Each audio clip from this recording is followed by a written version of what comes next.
Hey everybody, it's Viking Stew. I'm back. It's Hammer Away, and you can see tonight, as I mentioned earlier today, we've got our guest.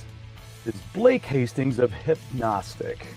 So March is on. I can't even say it. March is on. March does march on, and this is what we do. All right, so we're gonna start here by telling you just a skosh about the band, and Blake was cool enough to send me a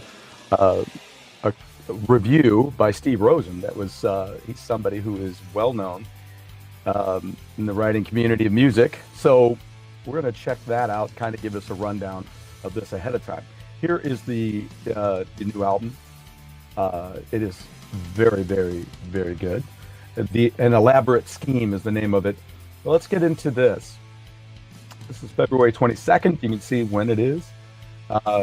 Blake Hastings is the guitarist, vocalist, and brain trust for HIPNOSTIC, a trio based in Orange County, California. On their website, they are characterized as heavy rock band. See, that's what I was talking about kind of earlier. But that is a woefully inadequate description. Yes, there are big guitars and big drum and bass sounds. That is only the beginning. On their new album, entitled An Elaborate Scheme, Hastings, along with fellow members Rob Swanson on bass and Giovanni Fuentes on drums, ignores the normal signposts of heaviness to travel far deeper and explore more passionately what lies beyond. The guitars are twisted, muted, screaming things. The bass is pumped up full of nasty fuzz tones, and against that musical yes, there you go, miasma, Hastings' vocals reach out from these dark and netherworldly textures to grab you lyrically by the throat and shout in your ears. Now, listen to this, metalheads. There are influences as disparate as King's X and Tool. Good call. But this is an original band with some original tunes and stuff you've never heard before. Brainwash is a mesmerizing track built on this hypnotic groove that will scare the shit out of you. The guitar solo is disturbingly beautiful. There you go. Careful using that with a woman. The guitar solo is disturbing. Yeah, you should take a listen. This is really good. Yep, there you go. And then he had a link there in there. So it is very, very good. It's a very good record. Again, as I mentioned earlier, we have a local band here called Divine Sorrow. Fantastic band. They're just getting ready to release their 4th record, and they've got a new track out there you can listen to, and it's I get the same kind of feel from that. I'm going to bend this down just a skosh because I can. And there's my Rev It Up shirt that I got on tonight. I wore that because it's our mutual friend Alan Cookser from Rev It Up that got me and Blake chatting, and so we've had a cool chat along with Alan for I don't know a couple of months now, I think. And so he's had great things to say about the show and things like that, and I really appreciate that. That's awesome. So yeah, it's heavy. There's good heavy guitar, but again, I'm a metalhead, and as a metalhead, it grabs me. But for me to look at it and go, "Oh, that's a metal record," it's like no. I don't really think of it that way. Not in the way that back in the day Iron Maiden was kind of Steve Harris. I remember him kind of wanting to shy away from being called a metal band, but I'm like, oh, you're heavy metal to me, man. That's heavy metal. It's prog metal. So yeah. Saboteur, good to see you back. Thank you, man. I appreciate it. We got to get back together and do some Rocket League here soon. But I really enjoy listening to that, to the new album today. And then also, as I mentioned earlier, this is the first album, which was many years ago, Dissolve Me. If I read it correctly, 2004. So I'm eager to talk about the jump from then to now and how that goes. So there's so many great pictures out there. He just had a chance to go to NAMM here in January, and so he got to see a lot of fellow musicians there, and there was some cool pictures. I've really enjoyed going to NAMM over the years. I worked there, and I went there and worked for SLM Electronics. And here we go. So I'm ready to,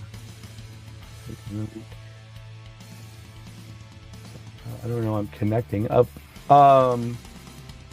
Yeah, he's just asking me a question about how to get in.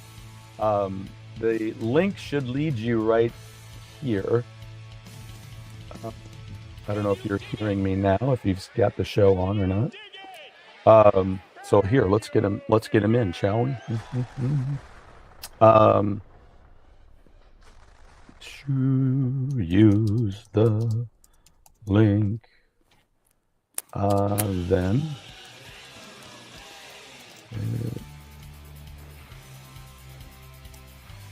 I don't ever come in from that end. I kind of forget what it's like to come in from that end. So I always have to kind of keep that in mind. You know, it's kind of like when you're out driving.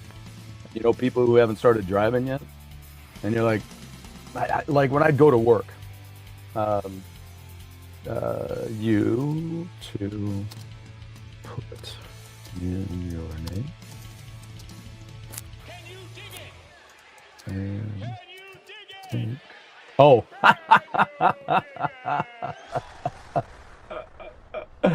Oh man, I really hate that. I really hate that. That it does that. It just sits there and loops. I'm like, what is going on here? I could barely hear the music. I hope that wasn't blowing me out or anything like that. Ugh. So anyway.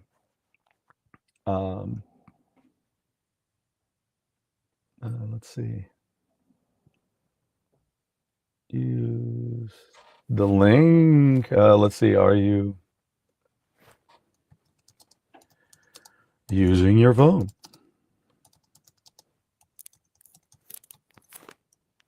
Let's start there. So anyway, but whenever I drive to work, I'd have to get off on an exit, and then I'd have to get over to get onto the exit. So I have traffic streaming in off of the 270 highway onto 40 highway, and you have to get across that. So yeah. How about a yup? Sometimes you got to watch how you say things, you know. I don't want that to come, because you don't get to put the emotion in it. You can read the word yeah so many times. You're like, so many ways. You're like, yeah, or yeah. And I don't mean yeah. I mean yeah. So anyway, we'll get this. There he is. There he is. I think we're here. Hey, what's up, Blake? You're on. We are live.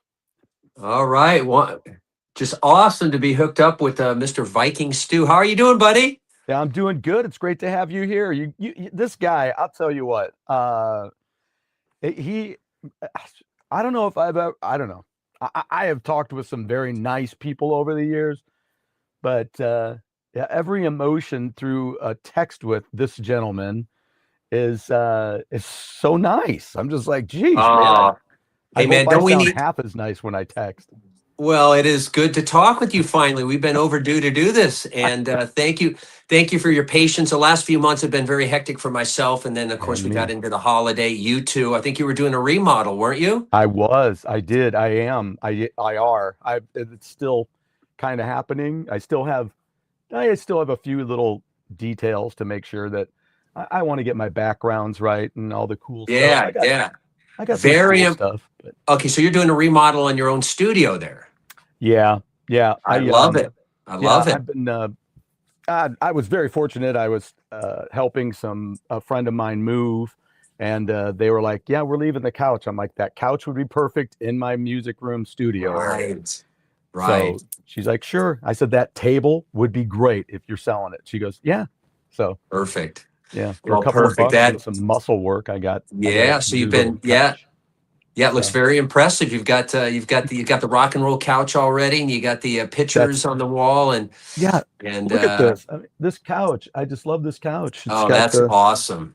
That is Judas awesome. Priest, ZZ Top, little Marvel comics, some Dragon, some Kiss, and of course the pretty. I love that pillow. My wife ordered it. It says abso-fucking-lutely. Oh, I love that. I love that. I love that. I love it. Hey, Stu, on this Yep. thing, is there a way to let's do enlarge the screen on this thing here? Let's see here. I don't know if on Yeah. this. Let's see. Let me go this way. How about that? Yeah, let's see here. Oh, that's Look a great. little. Yeah, that's great. That's great. That's There. great. Yeah. Good. Yeah, Good, awesome good. stuff like that. Yeah, so thank you for the opportunity, and Yeah. I appreciate you're feeling some love and positive energy from myself. That's always great in the world we live in now. Yeah. Yeah. I mean, there's some hard shifts that have to, sometimes they have to happen. I don't know. It's Yeah. however everybody feels about it. You know what I mean? Oh, It's, absolutely. It's just yeah. It's nothing. Yeah, there's some challenges and stuff like And that. let me just why don't I throw this in as the number one? I have a lightning round of questions for you that Yeah, I so start. this is going to be fun. I'm ready. Yeah. Let's So- yeah, let's It's this first one might be a little serious, but yeah. we can just and it doesn't have to go too deep in a. I don't want to go too deep in a political way or anything like that. But in saying that here in the beginning, what is there a word or something that you think? I have one word. I'll say mine first Yeah, sure, to absolutely. give you the idea. I think there's one word that really puts forth what has some situations bent so hard, and I think it's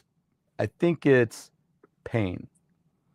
And I don't mean that like, oh my God, pain. I mean it more like some people have done some shitty things Yeah, to absolutely. people when either as adults or as kids Sure. or to kids. And that has really, that's where I think a lot of it starts.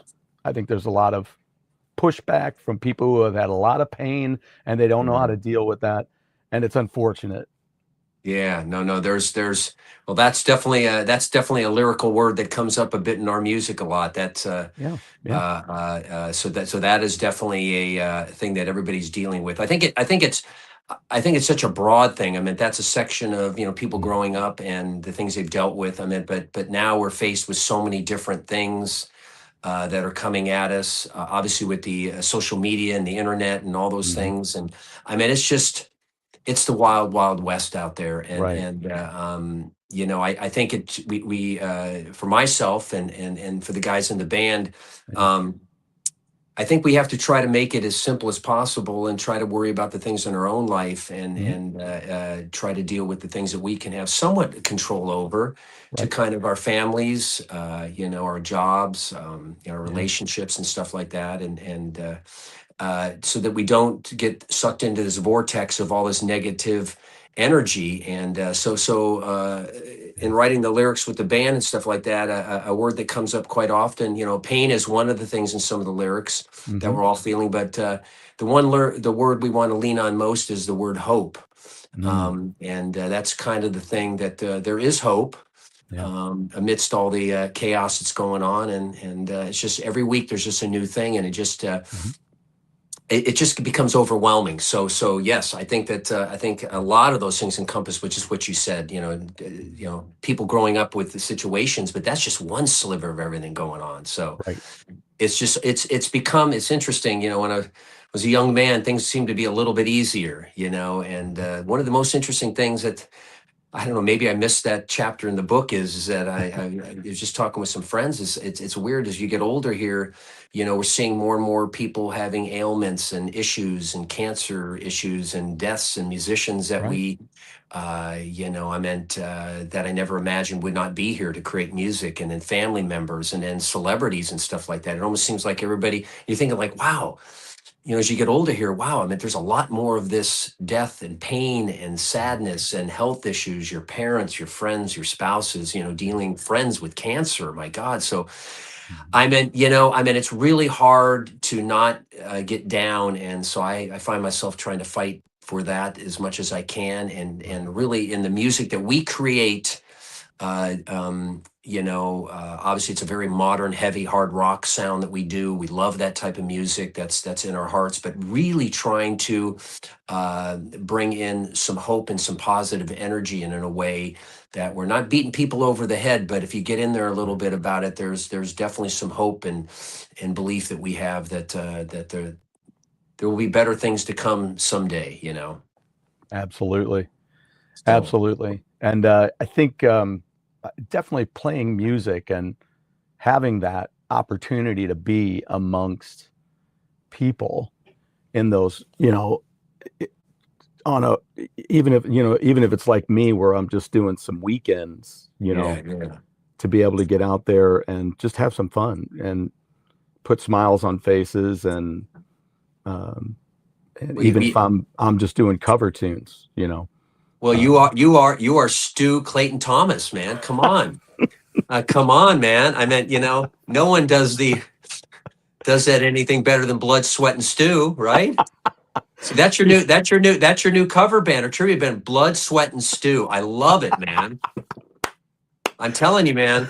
That's so much better. At least you know you're going to eat at the end. So Right. But hey, man, you know, I know. mean, I don't think there's been a Blood, Sweat, and Stew tribute band, man. Spinning Wheels, and then yeah, you know, all those great classic tunes. I mean, you can't beat that stuff. They'll never make that stuff again like that. It was a time where yeah, so much of this music was so organic. The industry was so different. yeah, You know, for newer bands like ourselves that are coming up, the world. You know, I mean, myself and my partner Rob, we've been doing this for a long time. Like I said, we came up on the Sunset Strip. yeah. So Okay. we Yeah. you know, grew up in Orange County, and you know, young musicians in middle school and high school, and you know, we wanted to play in a band, and we weren't together at that time, but we were playing in bands in other parts of Orange County, and so that was a time that was you know, I mean, will never be the same. You know, so Yeah. many things were so different then. The industry, original music, people thrived on going out to see original bands. There were no really tribute bands back then.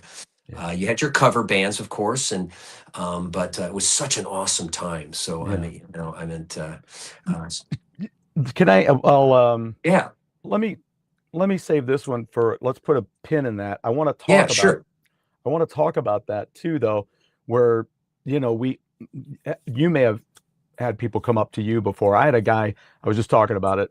I'll say this so that I remember what we're talking about. I do that a lot where I'm like, where was I on that? There was a gentleman who came in when we were getting ready. We were setting up for a gig, and he started Yeah. talking to the band, and we're like, yeah, you know, yeah. And then he's like, yeah, well, things like used to be like they used to be. And I'm like, whoop, slow down.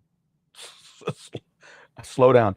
I know what you're talking about. We're about the same age. I get what you're saying. right. But remember, there were people pulling shit back then, and you just didn't hear about it. Of course So- there was. Yeah. So don't act like well, everything was, you know, I always say this because it reminds me of that old commercial with where they had the air freshener. It wasn't Right, Fish sure, and sure. Roses all the time. It was just, you know, Oh, it wasn't. No.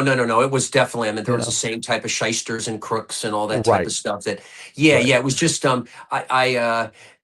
You know, all the politics. I mean, obviously, the politics were even pretty heavy back then. You know, Yeah. with the radio stations and payola and all Right. those things that were happening, and the record Mhm. labels and the A&R people. I mean, Yeah. it it was pretty cutthroat. I mean, it was you know, that was a time when there was no internet or social media, where labels don't really have A&R people much anymore, because they look at your social media numbers, your analytics, your algorithms, and all that good stuff that they check out. And nowadays, that's kind of the, you know, the A&R person has become a little you know, not as important as it was back in the day. But yeah, I mean, it was you're right, absolutely. There was a lot of interesting things that were going back then, and I was mainly talking more about just how original music and how organic it was at that time. Yeah. But there was still, I mean, listen, like I always say, when there's people involved, there's always going to be some shadiness and all that stuff. I mean, I don't, you know, I mean, it goes back.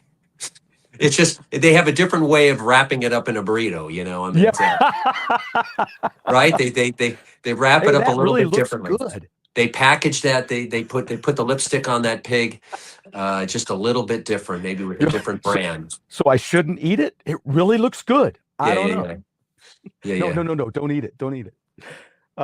So here, let's finish the lightning round then, since we took care of that. That's perfect.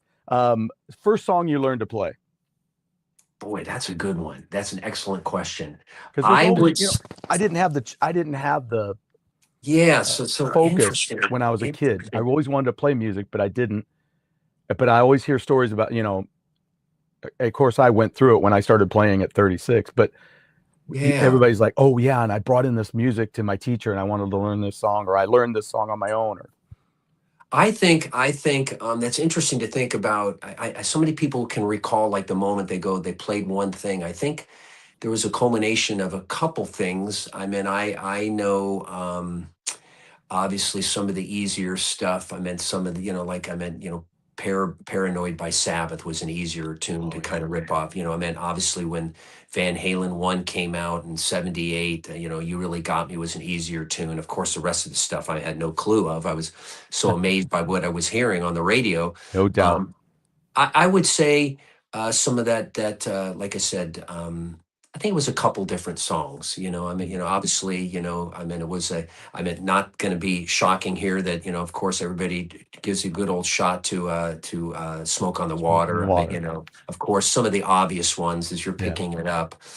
But it was interesting that I, you know, like I said, not many people would be expect this, but when I was really young, I mean, you know, just kind of getting into it, and not really a rock fan yet, but it's a trip that people didn't, you know, like, I mean, when I say like the Osmonds, now here's a trip about the Osmonds. Here's the thing about people don't realize that they had like Crazy Horses.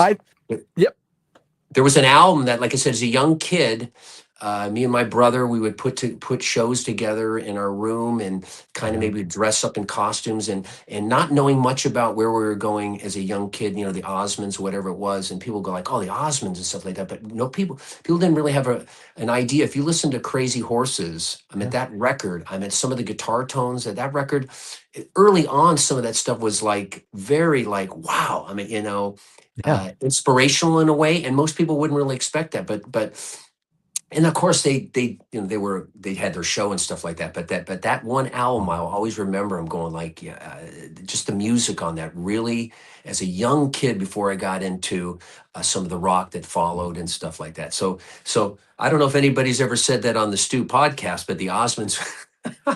Well, no, I mean, no, but you obviously know what I'm talking about there, because that. Well, yes, and I have 3 things to say about that.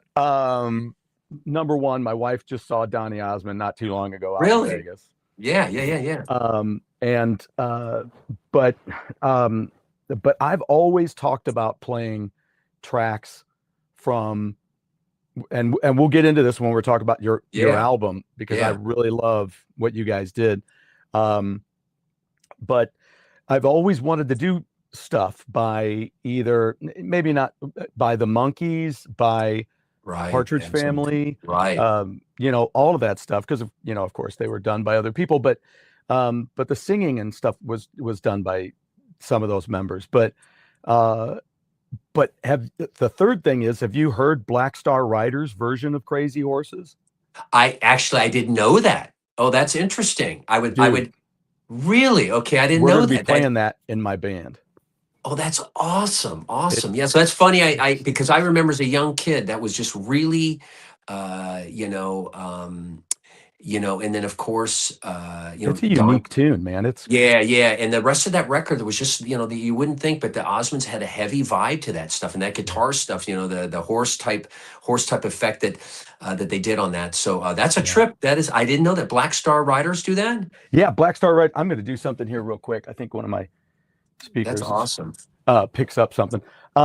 Yeah, and yes, Black Star Rider covered, and we're going to be doing that version in my band, and I'm like, holy crap, because it's I mean, it's really a great song for right now. Yeah, yeah, yeah, yeah, yeah, Um, yeah. it always has been, and That's a it's trip. just That's a trip. Wow, I didn't. yeah, Yeah, so that I'm really as I'm getting prepared to talk to you a little bit about it and just have a free chat. I was thinking like, wow, I mean, that as a young kid, I think next after that was Grand Funk Railroad. You see, that was I met a huge, the first record, I think the first Grand Funk record, and then I think On Time, and then E Pluribus Funk.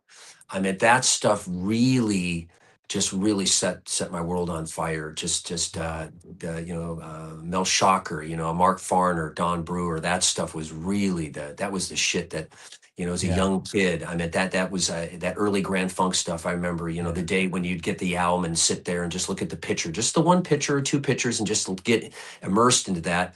And yeah, obviously, we know nowadays that so much of that is missed. And I'm so glad as a young kid that I had those opportunities when you would focus on that album. So like I said, I mean, yeah. the Crazy Horses, Osmond, Grand Funk was a huge, still to this day, Grand Funk Railroad. Still, they got to be in the Rock and Roll Hall of Fame, man. That's a snub for sure. Yeah. So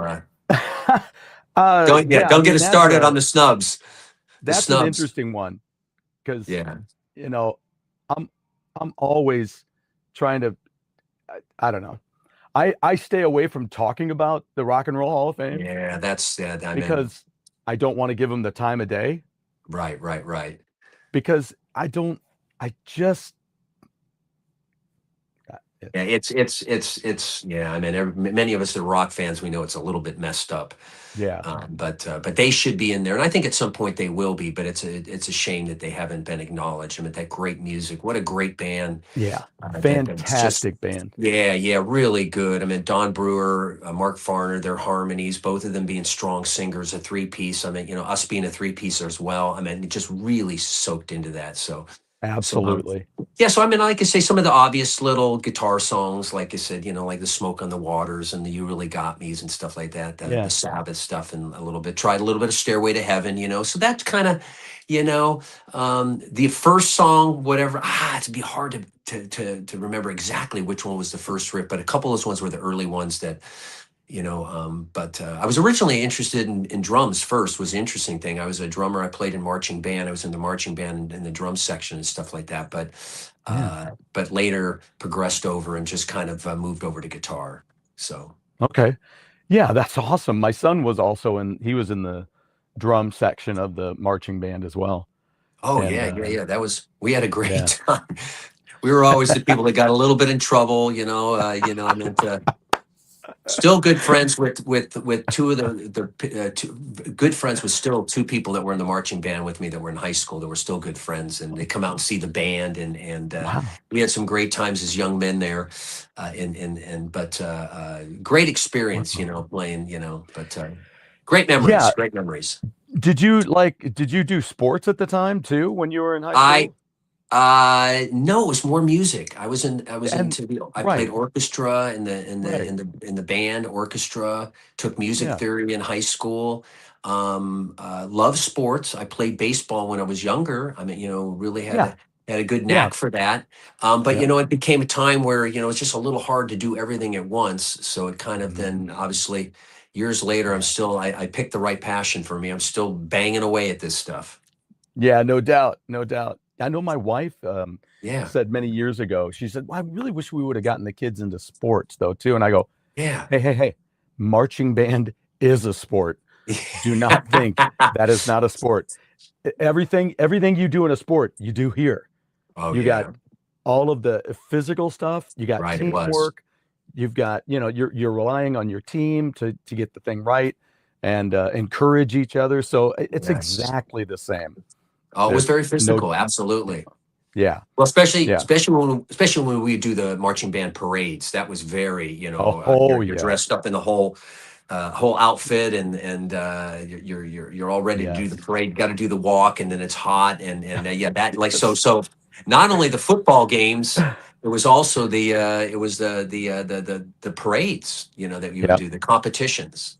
Yep. That was a Yeah. big thing. So And then if you got into pep band, you got to do, you got to be around people and friends more right, then. And right. our kids did that. And I thought that was fantastic, Yeah. Oh, and, it was, yeah, you know, great thing. So your kids were in marching band, or yes. one of Yeah. them? Our kids, both of them. Yeah. And, Beautiful.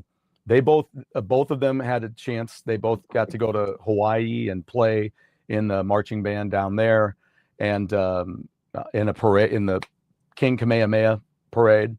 Wow. And then my favorite story, I love this. This is one of my favorite stories about my daughter. I know this isn't about me, but it's a great music story because it's about continuing on when you don't feel like it. She'd been Oh, doing yeah, band yeah. ever since junior high. Yeah. And so she'd been going all the way. So finally her senior year in college, she's like, I just kind of want to enjoy this year and I'm done doing band.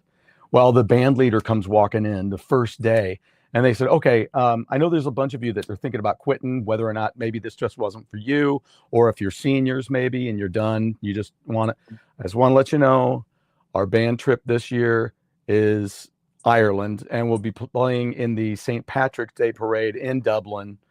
And Oh, no. she goes, fuck. Right.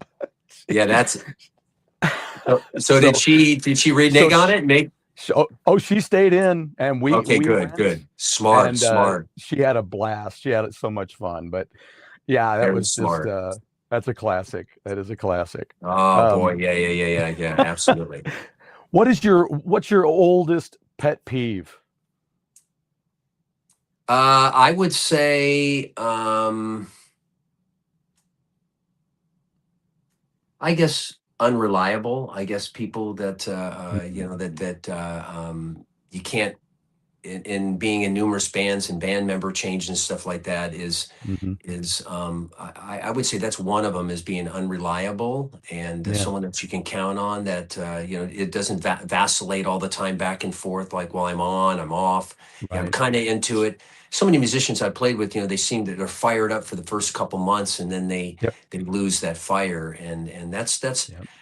one of the biggest blessings in my life is my partner Rob Swanson, who plays. Yeah. We played in many bands together. Him and I are different in a lot of ways, but you find that musical partnership where your relationships kind of have a common goal, that we enjoy creating music, whether anybody listens to it, or the fads or the changes in the music industry, or whether we're big or not big or whatever. I mean, we just do it Right. because we just truly, it's part of who we are. So I would say, That's awesome. unreliable people, that you're working Yeah. with,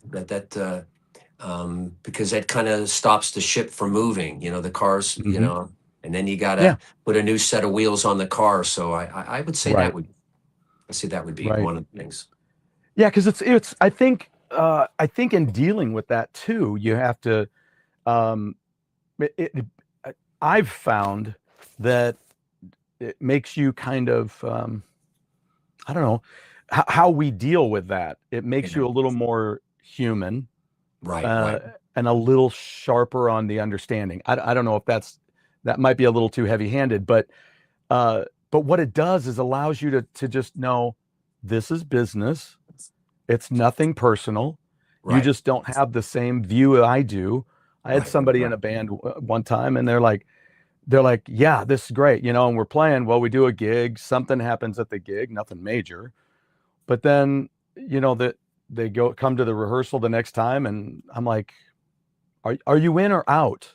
I just Right. need to know, because if you're out, just go, and then I can call somebody now. Right. But I need to know now, and Right. it's nothing personal. It's just that's it. Oh, no, not at all. Yeah. So everybody works at different different levels and different energy Yeah. levels and different goals. And some people Yeah. have got too many things going on at once. They, Yep. they're into sports, into their music, and then their home building or whatever it might be, Family. family, cars, or, Yep. yeah. So I Yeah. think, yeah, like you said, that can be a bit frustrating in a band situation when people are, you can't count on them, Right. and so that really slows up the ship. That's for sure. Yeah. That's really what that's really what it comes to. You're just like, Yeah, it does. not It does again. totally. Yeah. Does totally. So What's your favorite movie genre? love the great questions, by the way. I love this. Oh, good. Thanks. I would say definitely not into the horror films. That's not a thing. Okay. I meant, obviously some romantic movies can be very, very touching and great. Absolutely. But I would say more drama related. I meant more Okay. suspenseful ones where, it just really keeps you on. I would say more in the suspense area, drama. Okay. I guess that would be really the thing. Well, here's one for you. Check out however you can. I'll help you find it. Okay. Because I don't know how easy it is just to find it. I've had it for years. When DVD players first came out, I Yes.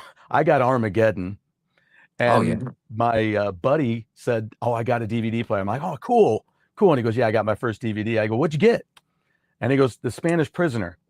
I'm like, Shit, I didn't. "Okay, all right." Never heard of that. Nope. And he goes, I said, "Who's in it?" He goes, "Steve Martin." I go, "Oh, so it's a comedy?" And he goes, "Nope." I'm like, "Wait, what?" Wow. So it's a fun little Huh. flick. And it's Never got heard Steve that. Martin. Yeah. And the guy who played Peter Parker's dad in one of the Spider-Man films that you've seen before. He's Yeah. very tall, sharp chin, cheekbones. But yeah, he's in, and some other character actors are in this film, The Spanish Prisoner, and it's kind of a Wow. little corporate espionage film. So Interesting. So this early in Steve Martin's career? More. no, it's kind of, well, I mean, now, so it's probably 20. 30 years old, maybe. It's called The Spanish. What is it again? The Spanish Prisoner. Wow. Yeah. So I like the suspense ones. That's really, Yeah. the ones at the end of the seat and, on the edge of your Silence chair. of the Lambs kind of thing. Oh, yeah. Things like that, of course, I mean, All right. If I think of other ones, I'll let you know. I mean, obviously the comedies, my all-time favorite is Jim Carrey, I mean, that's, I love a good comedy. Watched many of those with my daughter, the Jim Carrey movies and stuff like that. The Mask and The all Mask. his incredible, Liar Liar is my favorite one. Oh, that's a great one. Yeah. So Love so love a good comedy. So I guess, I'm just not really into like the big horror thing that people are into. And that's just never been my thing. But generally the suspenseful good comedies are always good. Romantic comedies are always great. So Yeah, I like smart horror films. I just don't like the ones that are exploitative, where I'm like,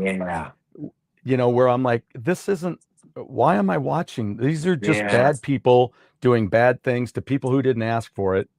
Yeah, it's very, and I'm like, why do I watch this for entertainment? That's not entertainment. Yeah, the disturbing stuff I'm not into. I mean, it's disturbing and stuff like that. But like The Strangers, that kind of stuff. Last House on the Left. I'm like, just not been my thing and stuff. I tell you what, I am going to pass on. You're going to love this film if you haven't seen it. What's the name of it? I can't remember. Tucker and Dale. I think I heard versus Evil. Tucker it's newer. It's a newer film. Okay. With Alan Tudyk. And oh my God, if you haven't seen it yet, though, you got to watch it. Okay, I will. It's a spoof on the slasher films Out in the Woods. Okay. It's great. So good. I haven't bought it yet, but I'm going to. It's in my cart. All right. I'm going to make my movie list here. Yeah, I know. You're going to find out about a whole lot of stuff tonight. Then lastly, do you have a vinyl collection? It's an interesting thing. I am not on the vinyl craze. I'm a Mhm. CD guy. I love the CD Yeah, mainly. But yes, I do have have. both. I have all my old vinyls when I was growing up. You know, I meant Sweet. actually in my studio here. I have proudly have my original VH1 when I bought Van Halen one, the album when it came out. I still got that Same here in the here. studio. Yeah. Yeah, so I've got all the albums I collected through the years up until the time Wow. when that we The moved into switch. yeah the cassettes a little bit. That Yeah. started to die off buying vinyls, and of course CDs. To me is the best format. Being a producer, mixer, musician, Hmm. working on producing music. CDs are definitely if you're going to spend all that time to produce great sounding music at high quality, and then to, dump it on a streaming service or, to MP3. I Yeah. love listening to my mixes and bands that I'm fans of. I buy their CDs and listen to it for the best quality. So, Yeah. but yes, I do have a charioted vinyl. I cherish my vinyl collection. From all those old records and the E Pluribus Funk. I'm thinking about all the Zeppelin stuff, the Sabbath, Yes. all those great things and stuff like that. Styx, Queen, Yes. News of the World. I mean, I'm just going, albums. I'm sure I got an Osmond Yeah. album in there too. So I know. I was gonna say. Yeah. I think I What do. I is? think I can. What's something that you've got? Like I was just. I have a copy of it waiting. In Yeah. fact, do you take vinyl though? Do you still? If somebody gives you a vinyl, Oh, yeah, or yeah, do you yeah, have? yeah, yeah, yeah. Yes, Okay. I do. I do have some Okay. people. I Because do get I'm vinyl. getting something that I'm going to gift you. Oh, wow. Yeah, it's at the record store waiting for me now. Wow. Because I actually have a couple things. But is there something that's in your collection that nobody, we use that term, but somebody knows, but no, you think nobody knows this record because it's either somebody they've never heard of or It's a good one. Let me see here. because you'll kind of freak out when I tell you the name of the band that I'll give you. Wow, I haven't. They're in a box, and I haven't looked at them in a long time. I know that I pulled Okay, the well, one think out. about that Yeah, let and me let think me about it. I know. know I pulled out the Yeah, Van Halen one because that was such a yeah, pivotal change for me in high yeah. school when that record came out. And I know it's no original news flash that everybody felt the same way, Oh, but yeah. Oh, yeah. that when The I went and pulled out my vinyls and I had the VH1 in its original condition when I yeah, left it off in the box, and to think, yeah. how that was so, to look at those pictures on the front and the back and David Lee Roth bending over, and Yes. just the energy of Eddie Van Halen. And it was interesting in the fact, the greatest thing was is we lived vicariously through those album covers, and Hmm. uh, Nice. Yeah. and you would look at those Yeah. pictures and go like, what would they be like and stuff like that, and Right. and and you would, and because we didn't have all the social media and the internet, and I mean, the No. magazines would publish certain pictures occasionally of the band, so it was a great Yes. mystique time. So but Yes. yeah, I have to think. Let me think about that. About Yeah, one album that. But what do you have one? I do. And like I'll mention it because it's the one I just talked to Kyle about it today because I did a show earlier today about Yeah. going to a local record store and I checked on their Facebook page and here was a picture of this record. It's a band called Creed Oh, and they're from jeez. 1978 and it's an amazing record. They only did one full-length record. And then they did in the early 80s, they did an EP, which it was okay, but it wasn't what that was. And it's really, really cool. Now, are you It's talking really about? cool. You said Creed? Yeah, not, yeah, now they have to go by Southern Creed Okay, so it's not the because Creed that obviously we all it know. has Okay, so, nothing to oh do no, with that. oh okay, okay. Oh no, I would have Yeah, no clue on that. yeah, Wow. yeah, yeah, Um, yeah. wow, interesting. I couldn't believe it. I saw the picture on the Facebook page and I was like, wait, what? I'm like, dude, do you have that? And he goes, yeah, yeah. And I go, Wow. hold on to it because I'll get it. I like to buy it when I can, when it's an affordable price. And then I just give it Wow. to somebody because it's so good. So good. They've Wow. released it on CD too. You can get it on CD if So you'd so rather. so they You were know, Creed before the Creed we know. I meant oh, they were, long yeah. before that. Oh, you said it Just was 78? 78. Oh, yeah, of Yeah, course. Yeah. Those yeah. guys. So You know, that's a matter of decades, but you, well, not decades necessarily, decade and a half. But you think about Asia. There was an Asia right oh, before Asia. wow, So if interesting. you go out on YouTube, there's another Asia that was out just a little before Interesting. um, the other Asia. Yeah, and Wow. it's pretty Yeah. good. Yeah, I some of like those, it. yeah, some of those names that were just so common or so easy. Yeah, I guess it Yeah, would not be hard to have. yeah, Like when I was in high school, we right, had a band name called Vengeance, and I know that there were plenty of Vengeances around. right, Other Vengeance across, across the right. waters. There's another Vengeance and stuff like that. So I wouldn't be surprised. A Creed, of course, or an Asia, of Right. course. Yeah. Yeah, So, absolutely. Dog Soldier's another one that I don't think a lot of people have heard of. oh, not at That's all. it's got a Native American in all of the, with the feathers and the Interesting. the shield piece and Yeah, the yeah. spear riding a rocket ship Oh across my the God. desert. Oh my God. Dog It's Soldier? pretty wild. Dog Dog Soldier? Soldier. Yeah. Wow. That, Yeah. yeah. I mean, and those are regional, right? More out in your area where they. No, that Dog Oh, Soldier is not. Creed was down south. okay. You know, probably I'm trying to think if it was Louisiana, Alabama, somewhere down in there. So it was in the Midwest, I suppose. Okay. Yeah. But yeah, no, these are bands. There were Now so there are many of regional those. bands. Right. Yeah, We had a lot of them out here too in the LA that yeah, were I mean, there was a incredible trio out here called a la carte. That a la carte was a band that as a young wow. kid I used to go see them. They played at the Starwood a lot.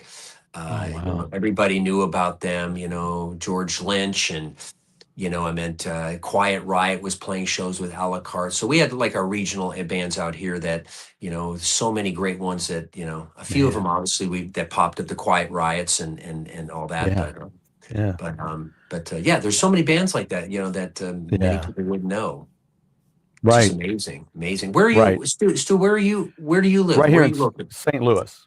Oh, you're in St. Louis. Okay, gotcha. Mhm. Gotcha. Okay, Yeah, great. Okay. yeah. So If you you're ever make it out this way, just let me know. Oh, you So, know it. I'm going to come out and see the yeah. Blood Sweat Stew band, man. They're playing every Friday and Saturday. By the way, what is your original band's name? Or is it I don't original or have an cover? original. Or is it cover? Covers, yeah. Although the band I sat in with, the Machines, I sat in with them Saturday night. So Blake Yeah. is actually kind of referencing a video I sent him because I Yes. did Vehicle. Oddly enough, we're in March, right? Beginning Right. of March, and we did the Ides of March.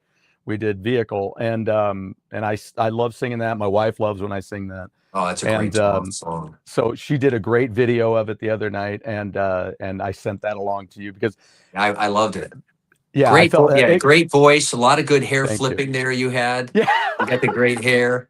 You got the Yeah, I mean, you got that. You got yeah. that great, baritone, richer voice. I thought it was great. I love that stuff. I mean, the Blood, Sweat, Tears. That's is great awesome. stuff. Yeah, David Clayton yeah, Thomas. You can't. I mean, born with a voice like that. I mean, what an yeah. incredible That singer. guy is amazing. And Yeah, then why can't Burton Cummings, of course, from the Guess Who? That's another amazing, incredible, great voice from back then too. And they're just him and Burton and Randy are doing the Guess Who tour right now, which I guess Right. which is pretty amazing, So That is amazing. they're back It at is it. So, amazing. but yeah, Yeah. Burton Cummings' voice is incredible. I mean, Oh yeah. great. I mean, Just great upper range raspiness and stuff like that. I mean, incredible. yes. Yeah. He had all those soaring things. Even his own I always think of his solo hit "Stand Tall." Yes. Just big stand tall. And you're like, yeah. wow. But Great yeah. stuff. It is great stuff. I like covering a lot of this stuff. I used to say at the gas station on the way when I'd fill up a little gas, they're like, "Oh yeah, what are you doing?" And I'm like, "I'm just doing a gig. I'm singing a lot of people. I'm covering a lot of people. I have no right to be doing that." But because at the time, my technique wasn't so great. Yeah, what's the name of your cover band? My cover band is Edge of Blue. Okay, that's great. Great. Yeah. And is it Yeah, more we're playing. classic rock? Classic rock? Yeah, well, yeah, most of it is classic. Everything has a blues tinge. That's why I say it's on the it's edge of blue, Blue, because yeah, it's okay. because I kind of took it from Dusty Hill, where he said we're not a ZZ Top is not a blues band. We are not a blues band. He said we are blues interpreters, and I thought, well, that's kind of what we are. That's great. There's no way I'm going to go, yeah, we're a blues band, man. You're like, Yeah. yeah, no, you're not. But we do play blues induced music. So, Hey, it's, so Ain't No Love in the Heart of the City. We do, Hard Luck Woman is a blues tune right, with an yeah. edge of it. I'm not saying BB King's going to be doing Hard Luck Woman, but, but this is a great, you know what? See, that's when you have to know where your moment is to move Yeah, into yeah, something else. yeah. So that's like this record. Let's just start with your cover of Ain't No Oh, Sunshine. yeah. We've gotten a lot of great positive feedback on that from people. Wow. That's really been, really blessed on how that all kind of came together and stuff like that. So that was the first time you listened to that just the other day? Yeah. Because I was like, because there's a woman that's here in town and she's been on the show before. She's Yeah. a young woman. She's just so charming, and her dad is so much fun, and she does some covers. But when she starts, you don't know. You're like, okay, here comes another tune, Mhm, and then mhm. she starts into it, and she's like, you're like, oh, this is Whole Lot of Love. Oh, yes. You're like, oh, okay. Robert Barry's like that. When Robert Barry produces a Yeah. cover, it's very different. Like when he did 8 Miles High and 3 with Right, Carl Palmer right. and Keith Emerson. And everything else he does when he covers stuff. Yeah, That's he's just great. one that's really easy to find. But man, it was the same thing with this. I was like, okay, here we go. And then I heard the lyric. I'm like, I know that lyric. And you did such a great job. It's soulful in itself, Yeah. in its way. It may be still something where some people are purists and they're like, nope. But I was very pleased by it. I loved it. I was like, this is great because it still has its own life. And you Yeah. didn't just have to worry about going, no, with all the no's. No. Oh, You're yeah. like, No, yeah. There was and then if you get a chance, it even goes a little bit deeper when you watch the video that we did for that oh, song okay, as cool. well. Very 'Cause cool. but it was always a tune. I was never really into doing a lot of cover tunes and stuff. We've done a few in the past with our various other bands, but in Hypnostic, we never really did covers. It was all originals. But that tune always resonated with me. I just always thought, I meant kind of the dark, moody feel to it. And so I had a lot of some new riffs together that for some newer songs. And then just this one kind of riff just kind of rose up and started to put some of the Ain't No Sunshine lyrics, building from verse to chorus, and it really is at the fundamental, at the core of it. It's really a hypnostic type riff tune that I would normally write, but then took the feeling of Bill Withers' tune and made it into our own modern hard rock version, mainly because I mean, in my mind, if you're going to do a cover, I mean, we're sure not going to do a better cover, or we can't beat Bill Withers' version. But the thing is that we can take that inspiration that his tune has given us and make it into our own. So that's really, I just wanted to make it into our own, so it fits along with the body of our music. And we took the way we would write songs and put the energy and the breaks and the dynamics into the song is what we did into Ain't No Sunshine. So it's been it's a real positive thing. And then the breakdown in the middle, it gets very moody with the various guitar parts in there that are intertwined. And, you got a couple I knows, but not 30 of them, not 30 of them in a row. And once again, that was, I know. I know that's a great catchy part of the Bill Withers version, but I thought Right. we would do it a little bit different. Now, when we went to the Yeah. video, we other than making a romantic love song or so, it's really has a message of "Ain't No Sunshine." Really, is liberty, is a Statue of Liberty, and that's in the video. "Ain't No Sunshine when she's gone." Wow. So that's when the video Sweet. kind of ties in a little bit of America and Right. you know, all the tearing down and all the battles we're going through right now. Yeah. It's not necessarily about a girl. I mean, it could be to whoever's listening, but our approach on the video Sure. was to you know, it ain't no sunshine when Lady Liberty has been you know, taken away, or you know, and all the fundamental things that this country's built upon, Right. and the erosion of things that are happening nowadays and stuff like that. We thought, like, Right. let's do a different twist on the lyrical content, along with the twist that we've done musically on the song. So thank you for saying Yeah. something about that song. I appreciate it. Absolutely. Absolutely. I'm glad we had that natural little segue moment to get to it, because Yeah. it's really worthwhile. I think I'm always interested, and thanks for going through that and how Yeah. you worked that out, because I'm always curious, you know, when Yeah. I hear Robert Barry covering these songs, that I'm like, I say him all the time. A couple of reasons why. I've recently gotten to know him very well. He's been on the show Yeah. more than a couple of times, Oh, and he has. Okay, great. yeah, and he has just done such an amazing job when he does tribute albums. But you know, you think normally a tribute album is going to have a cover, just a cover. You know, they're going to just re-record it. But no, I mean, he really does stuff with stuff, and Yeah. again, I like being surprised, because I'm a person who pays attention to lyrics, and so in doing that, then all of a sudden I'll hear that lyric, like I said earlier, and I'm like, oh, wait a minute, I know this song. So, and the I knows are just nicely put in there, and Yeah, like just you a little said, bit in to the break. bring it down a little bit with some Yeah. guitar layering in there that kind of Yeah. and like I said, Yeah. along with the video, it really it really brings home more of what we were trying to do with the song, with the video. The visual, obviously the visual is very strong. Yeah. Yeah, so Oh, I I'm can't. Yeah. really proud of how that song turned out, and it's That's really awesome. been we've received a lot of positive feedback on that. That is so cool. Because I mean, yeah, that's amazing. I can't wait to see the video now. I mean, Yeah, you have to check it I wish out. I'd have pulled it up here, and then we could have played a little bit. Yeah. But so I do want to ask you about the music, the song "Come Above Water." I know I'm Yeah, starting with wow. "Ain't No Sunshine" and your ballad here, because Yeah, yeah. I really like it. So "Ain't No Sunshine" is track number 6, folks. Track number Yes. 8 is "Come Above Water," and I really enjoy this song. Oh, thank I God. love Wow, ballads, you know, wow. I mean, but that is your, you know, I mean, like I say, the album's still fairly new. It just came out, you know, right at the end of November. And yeah, then we got into the holidays. So it's really grateful to be on your show to talk a bit about the album. And yeah, I'm we're glad really to have now you, we're man.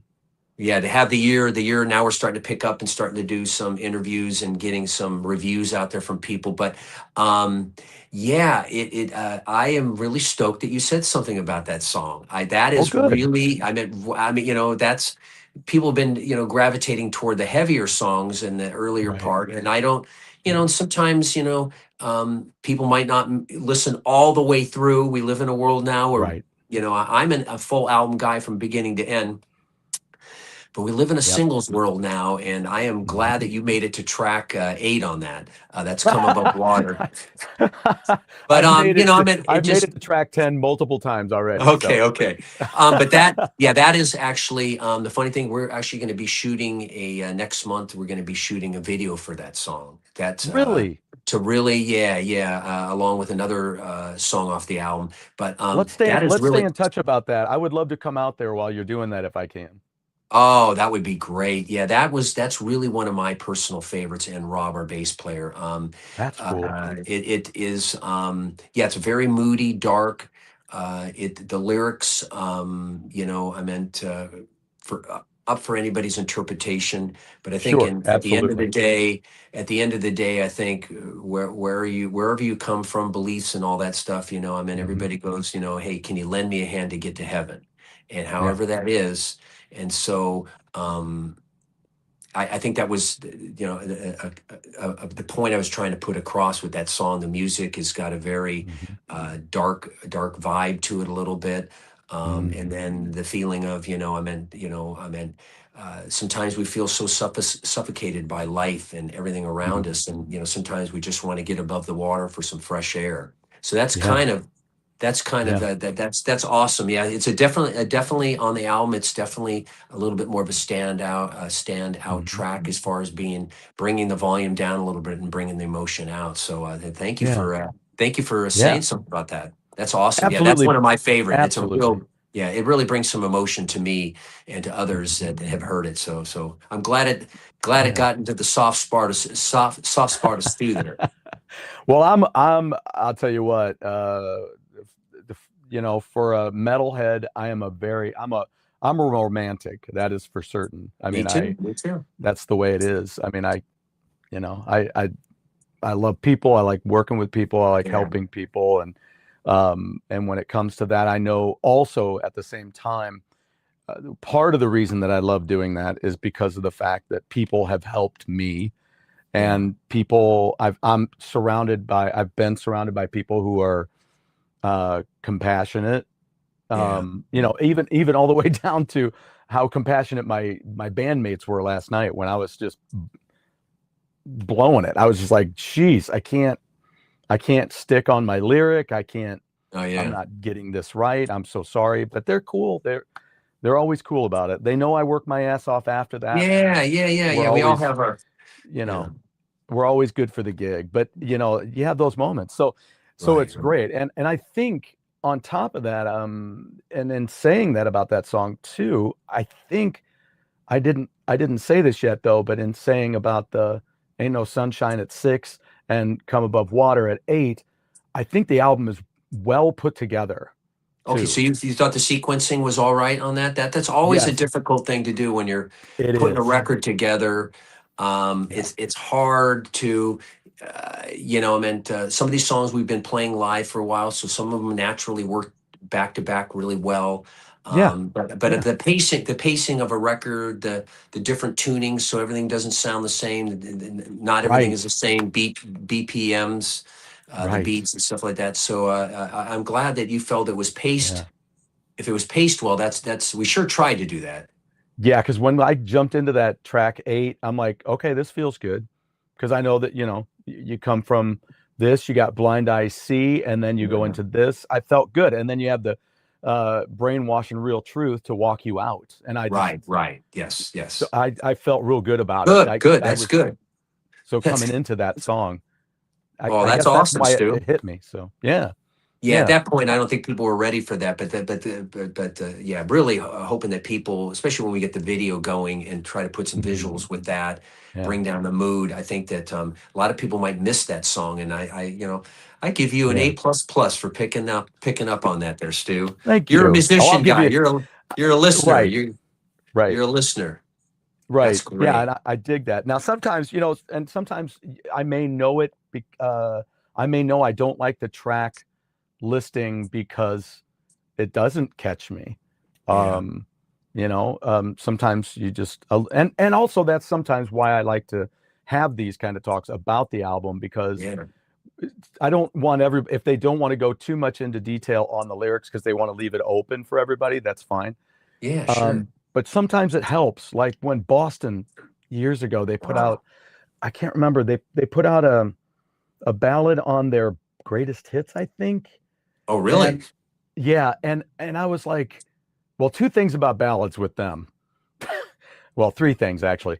A great band called Hybrid Ice out of Philadelphia did Magdalene. They wrote Magdalene, and Oh, their version is better than Boston. Um, interesting. yeah, so there's I didn't one know that. I ballad didn't thing know about that. them. Good. That's good to know. Secondly, in 1986, I worked on the radio when Amanda came out and became a huge hit. Oh, yeah, that's the Bought other one. bought Boston's Third Stage, gave it a bad review, got yelled at by a frat brother, and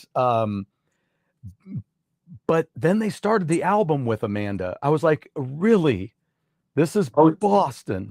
oh, And oh, I didn't know it that. Third opens with stage. Amanda. Oh, really? Third stage does? Oh, It's I a didn't know beautiful that. song. Don't get me wrong. No, the I song's great. Yeah, yeah, yeah. love that song. I will listen to it and never get sick of it. But that's not how you start a third Boston record if you want to hold your audience. Right, right, That right, is right. not when you've had great ballads that are in the middle of the record, Right, right. you know? No, But they you're put right. this That's a good other point. one out, and I thought, oh, great, another Boston ballad. But then I heard an interview, and we had our kids by then, and he said, well, I wrote it about me and my son. And I'm like, oh, now I'm in.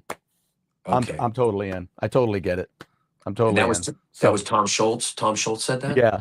Yeah. Okay. So I'm Wow. just like, so when we're talking about these songs, that's why I like to give you guys a chance to talk about Good. these songs as much as you want or as little as you Oh, want. yeah, because, yeah, yeah, yeah, yeah. Some of the lyrics are Yeah. up for interpretation, Right. but some of Right. them have And a I just meaning, think it right? helps people. Yeah. Then Yeah, when they're absolutely. listening to it, they go, oh, yeah, that's when Yeah, he no, said that one was like about that, because I think about that too. So, right, exactly. Right, right, right. So you start the album with Dark Flowers. Tell me about that. All ones, 1 minute and 11 seconds. Yeah, How did that was that was kind of it was an instrumental piece I was working on. Mhm. Kind of vacillated back and forth about that, and Hmm. because the original idea was to have Trip You Up just hit you right across the face in the beginning and stuff like that. So that's Yeah. kind of like, in thinking about Yeah. it, if I had a chance to maybe position that differently, um, uh, Mm. in my mind, I Yeah. guess the idea was for Dark Flowers is a very it's got a very dark vibe to it, instrumental Right. piece that There's, kind of just, it's yeah. not, doesn't go on too long, but it kind of sets the tone a little bit. And a lot of Right. times we would have in our live show, we would have a similar piece that would be like that. That would be so. Hmm. Not everybody, I understand. Not everybody's seen the band live, but we initially would start off a lot of the shows with a quick little setting the tone, and then Yes. we would hit them right across the face, like would Trip You Up. So that was kind of the idea about that. Um, I like it. I think it works. I think it's great. yeah, I don't, so I, but once again, I guess the obvious thing would be is like, if it went on too much longer, it would be like, okay, what are we going to go to track two? So you know what? right. It's interesting you brought that up. So it's, I could look at it both ways. I could go like, well, that tune could have been positioned a little bit later in the record, and then Yeah. hit you right across the forehead, right with Yeah. a fist across the face would Trip You Up. But it just kind of I don't sets know. it, and then so if it Yeah. didn't hit you odd, it was is but that track is always been kind of a set the tone for the Here Comes the Band live. Yeah. So It's like a little dark simmer before you start the album. right, It's really, right. it's nice. It may be you may describe it as a dark piece, but it's still got it's a beautiful little piece. Yeah, And I really and pleased then with it. if you put it somewhere else, you'd be like, yeah, I don't know. I think I misplaced it. But Yeah, I that's think right there in hard. the beginning. Yeah, that's Yeah. hard. Sequencing is, it's subjective to Oh, everybody else, dude, you're not So I don't kidding. know. You're not kidding. It's hard, but I think that I am pleased with the pacing of the album. Once Yep. again, I Yep. paid very close attention to the patterns, the grooves of the speed of the Yeah. songs, the tunings of the songs, and stuff like that. So not everything was Yeah. in C sharp or C or B or whatever, and Right. just really, and then certain. So I'm pleased with it overall about the pacing Mhm. of the album, and that's always Yeah. tough. That's for the people who actually listen to the records all the way through. Yeah. Right. And thank Right. God you did. I do. But it's like I said, Yeah. once again, it's a whole different world. But I can't really focus on where the world's at. If we're going to put a body of work out with 10 songs Yeah. we're really proud of, I want to go back to the day when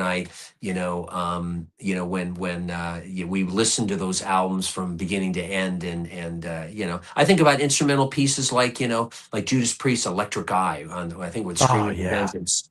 That was kind of an instrumental piece that started off Yes. the album. It was a little bit The heavier, but Hellion. Yeah. Yes. Oh, it's a Hellion, wasn't it? The Hellion. Yeah. Okay. Yeah, the Hellion going right into, yeah.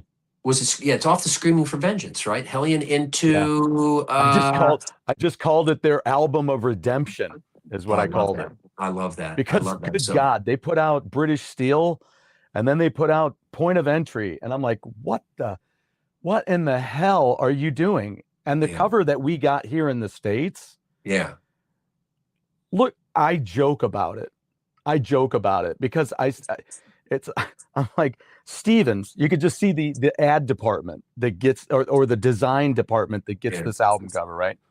Well, there's a guy in the department who's working on a Pink Floyd album, and there's a dude working on a Judas Priest album, and they bump into each other in the hallway, and Stevens picks up the wrong album cover. He gets the Pink Floyd one and walks into the meeting, and he goes, here it is. And they go, yeah, okay, yeah, all right, let's go with that. And you're like, wait, and he's sitting in the meeting going, that's Johnson's stuff. Yeah. That's fun. That's Oh the man. Floyd album cover. And you're like, what were you thinking? Yeah. And then they come out with that other album cover, which I have on CD, I guess. You're talking about Screaming for Vengeance? No, I'm talking about Point of Entry. Oh yeah. That's it. Yeah, exactly. Okay, They had gotcha. two album covers for that. The one with the computer paper going off into the distance, and the one with like the wing of a plane on a sunset or something. Yes, exactly. And you're like, what's the matter with that album cover? Where'd that one go? That's the one Johnson was designing when Pink Floyd, and they switched. Yeah. Gotcha. Yeah. Gotcha. So Stevens had that sunset with the wing, and the other guy had the computer paper. It's terrible. But anyway, but the songs on that album were just, I put it on, and I have an appreciation for it now. Has great songs, just not a great album. Right. That's all I can say. Bark at the Moon, great songs, not a great album. Yeah. I can skip So Tired every time. Yeah. Not the strongest one. Nope. If you can skip a song, it's not a great album. It's got great songs, not a great album. But anyway, so I think about the way I do think about an album that was put together. I heard it, and I was asking the person, I said, so where is this song on the record right now? And they were like, it's in the middle. It's here. I go, that is your last song on the record. That should be your last song. And it didn't happen. But I'm like, I'm telling you, man. I'm telling you. That's it. I'm kind of that, I don't know. I'm probably not as much as I think I am. But you remember John Kalodner? Yeah, of course. Because he was the guy that comes in. He was the ultimate A&R guy with Geffen Records. Yeah. I mean, of course. I mean, during that heyday with the White Snakes and all those big Aerosmith and all those big Geffen things. Huge. So that's kind of how I felt. I'm like, well, no, I mean, I'm listening to this. I've listened to albums for years, like you said, front to back. Right. And you're like, what is it you're not hearing that doesn't tell you that needs to be the last song? Because that song makes me want more right now. Right. Yes. And that's the way you want an album to end. You want it to be like, oh, that's it? Oh, shoot. Yeah. Okay, we'll play it again because I really liked it. But I want more now. I want more new. Give me more now. I could have gone for more. Yeah. But it gets in the middle of the record and you're like, okay, I mean, that's cool. You have your reasons. I'm not the end all be all, but still I'm like, I don't know, of all the songs, that one really hits me as the finalized, the final moment of that album. But who am I? So but so then you go into Trip You Up, which I love. Yeah, that's a kick in the teeth there. Yeah, absolutely. It is a kick in the teeth. That is a kick in the teeth. And then what about Restore Me? What do you feel about that one? Love that. That's been one of the ones that's been in the show. Some of these songs have some of them are all new, but that's always been a crowd favorite. Awesome. Great, really great drum groove on that. Really great drum groove. Mm-hmm. So really good pattern on that one. A lot of people that are into drums, that track, actually the drum track that on that song Yeah. was played by a very good friend of mine. Dave Michelle was the one of the original people in Hypnostic when I Wow. first started it up. Dave was one of the original drummers in Hypnostic, and he came up with that great drum pattern on that thing. So that Outstanding. if you're a drummer and you like to tap on the table on it, you know, he's got some crazy drum patterns on that, and right after the Wow. guitar solo, man, we always joke about it. He's got one of the most crazy messed up drum fills that we always laugh about. So but that comes right back in that you would not expect it, your typical thing. So that was an Yeah. earlier song. Yeah. That was a song that's been around, probably one of the more of the older songs that were from back in the day, or were Oh, part okay. of the early progress, or the early process of recording the record. That was one of the earlier songs that I brought in, and Okay.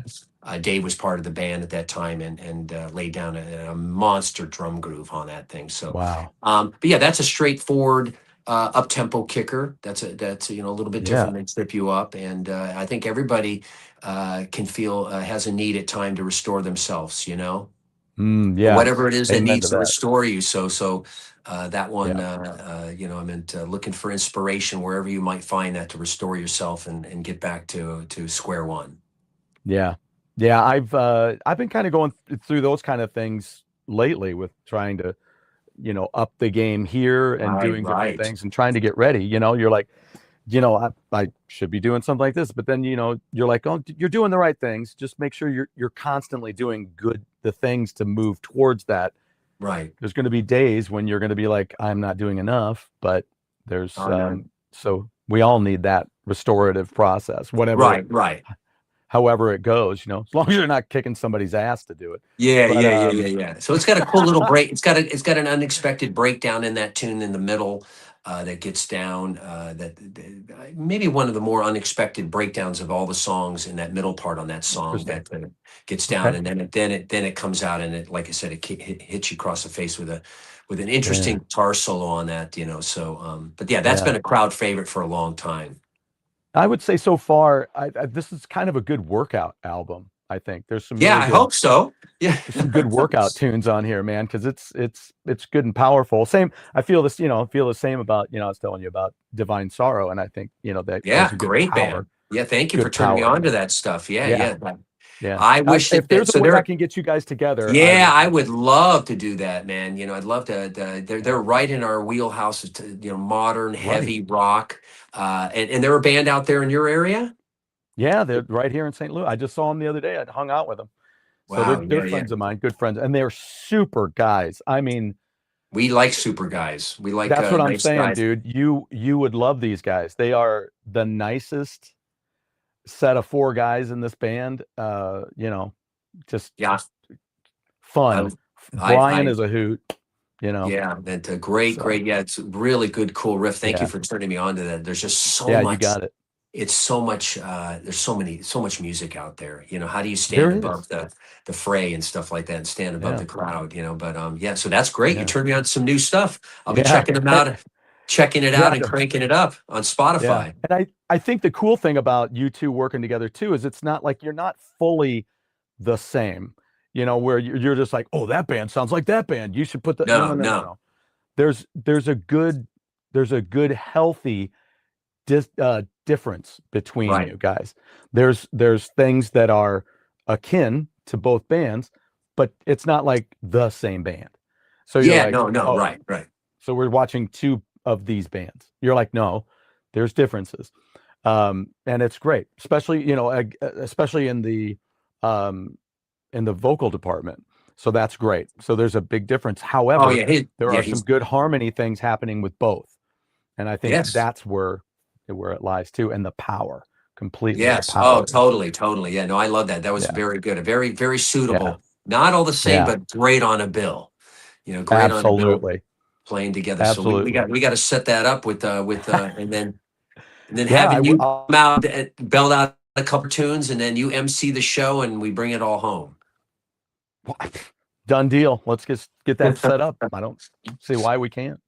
I love it. Yeah, but I do want to do that though. I like bringing bands together, and I like seeing how I can help to do that. You know, just you know, through here or just personally. You know, however, because I try to do that with my band, Yes. where I'm like, can I, you guys do this kind of stuff, we do this kind of stuff. Can we do the same gig? Can we Oh, somehow work sure. something out where we can, so I'm always trying to find bands that we can, gel with. And then I'm always like, can we learn a couple songs together? Oh, So that that would be way, great. Yeah. as you guys end, we can, you can take some gear off, we'll put some gear up, Right on. Yeah, and yeah, yeah. then, we'll work together, and then we can play a couple songs together, and then you guys leave. Because, Oh, some people man. take the early shift because they want to go, you Right, know. right. Is there some cool venues out there where they play? There is one that I've thought about doing. It's Sky Music Lounge is a place where you have a band early and then a band after that. And I'm Okay. like, and they have a house sound guy, so then you wouldn't have to worry about, one band bringing in their mixer and everything Oh, that's and all good. that. That's good.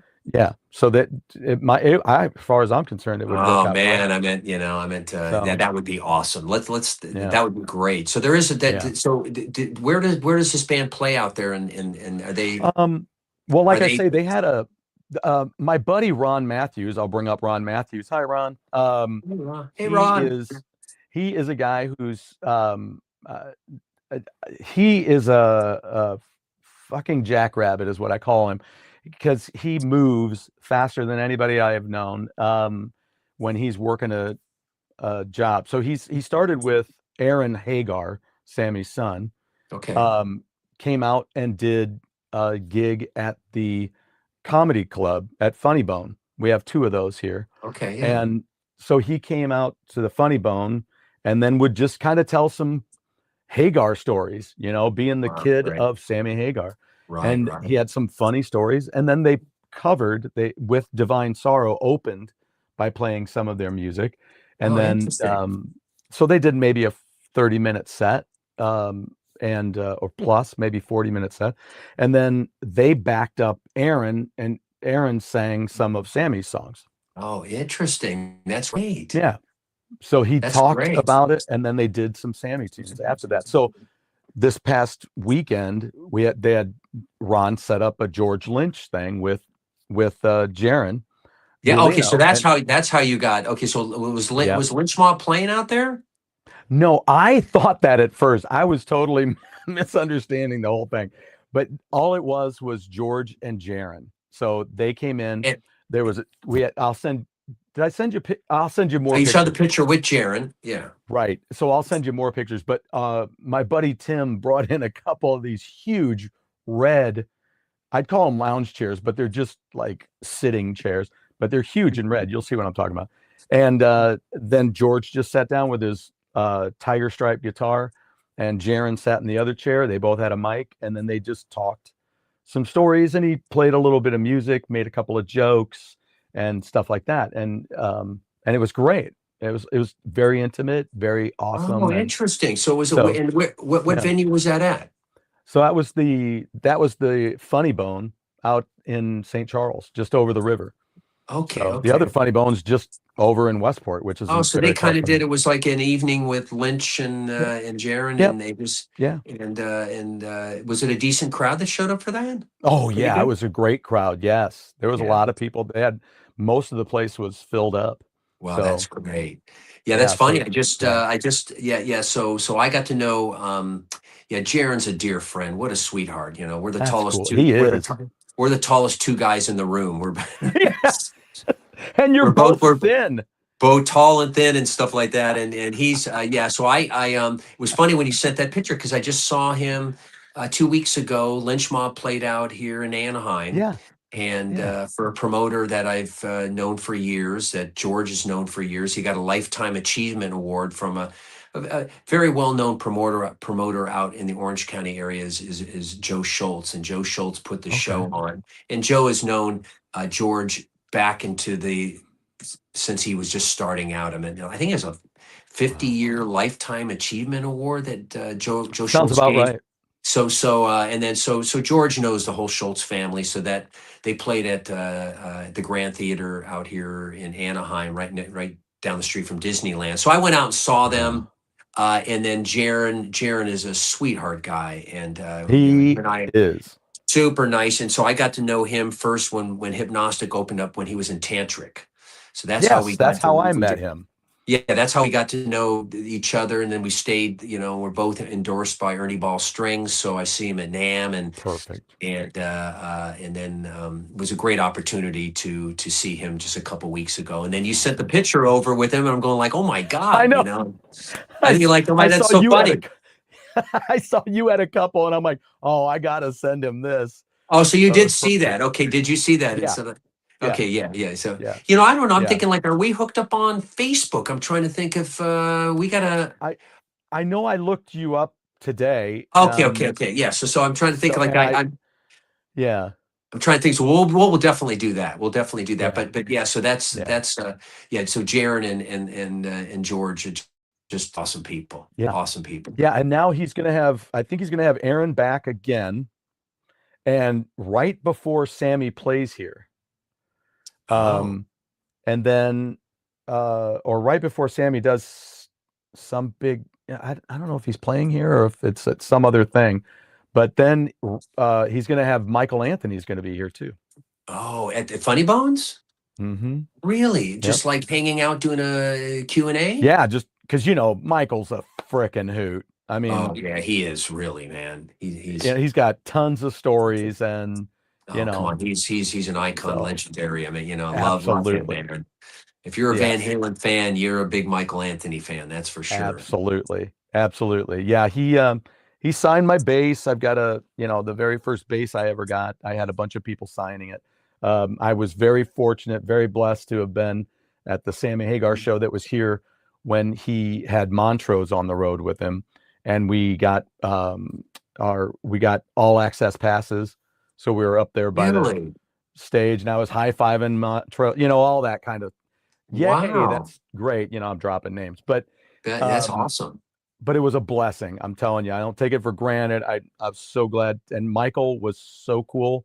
My sister-in-law Wow. was running to get beers for him out of the dressing room and bringing them to the side of the stage until they Wow. yelled at her. They're like, "You can't do that." And she goes, "I'm taking it to Michael. It's not like it's for me, Right, you right, know." right. That But yeah. Yeah, yeah, that was Sammy Hagar recently? Was it no, that was when I was working for. It's about 20 years ago. okay, got you. But Okay, yeah, okay. because I was working for St. Louis Music, Ampeg Okay. and Crate. Oh, of So course. So yeah. do you know Ken Hensley? Yes, I knew but I didn't know Ken. Ken was gone by the time I started working there, Yeah. but I So did know him. I went, and where we moved, I'm like within minutes of where he lived last here in the States.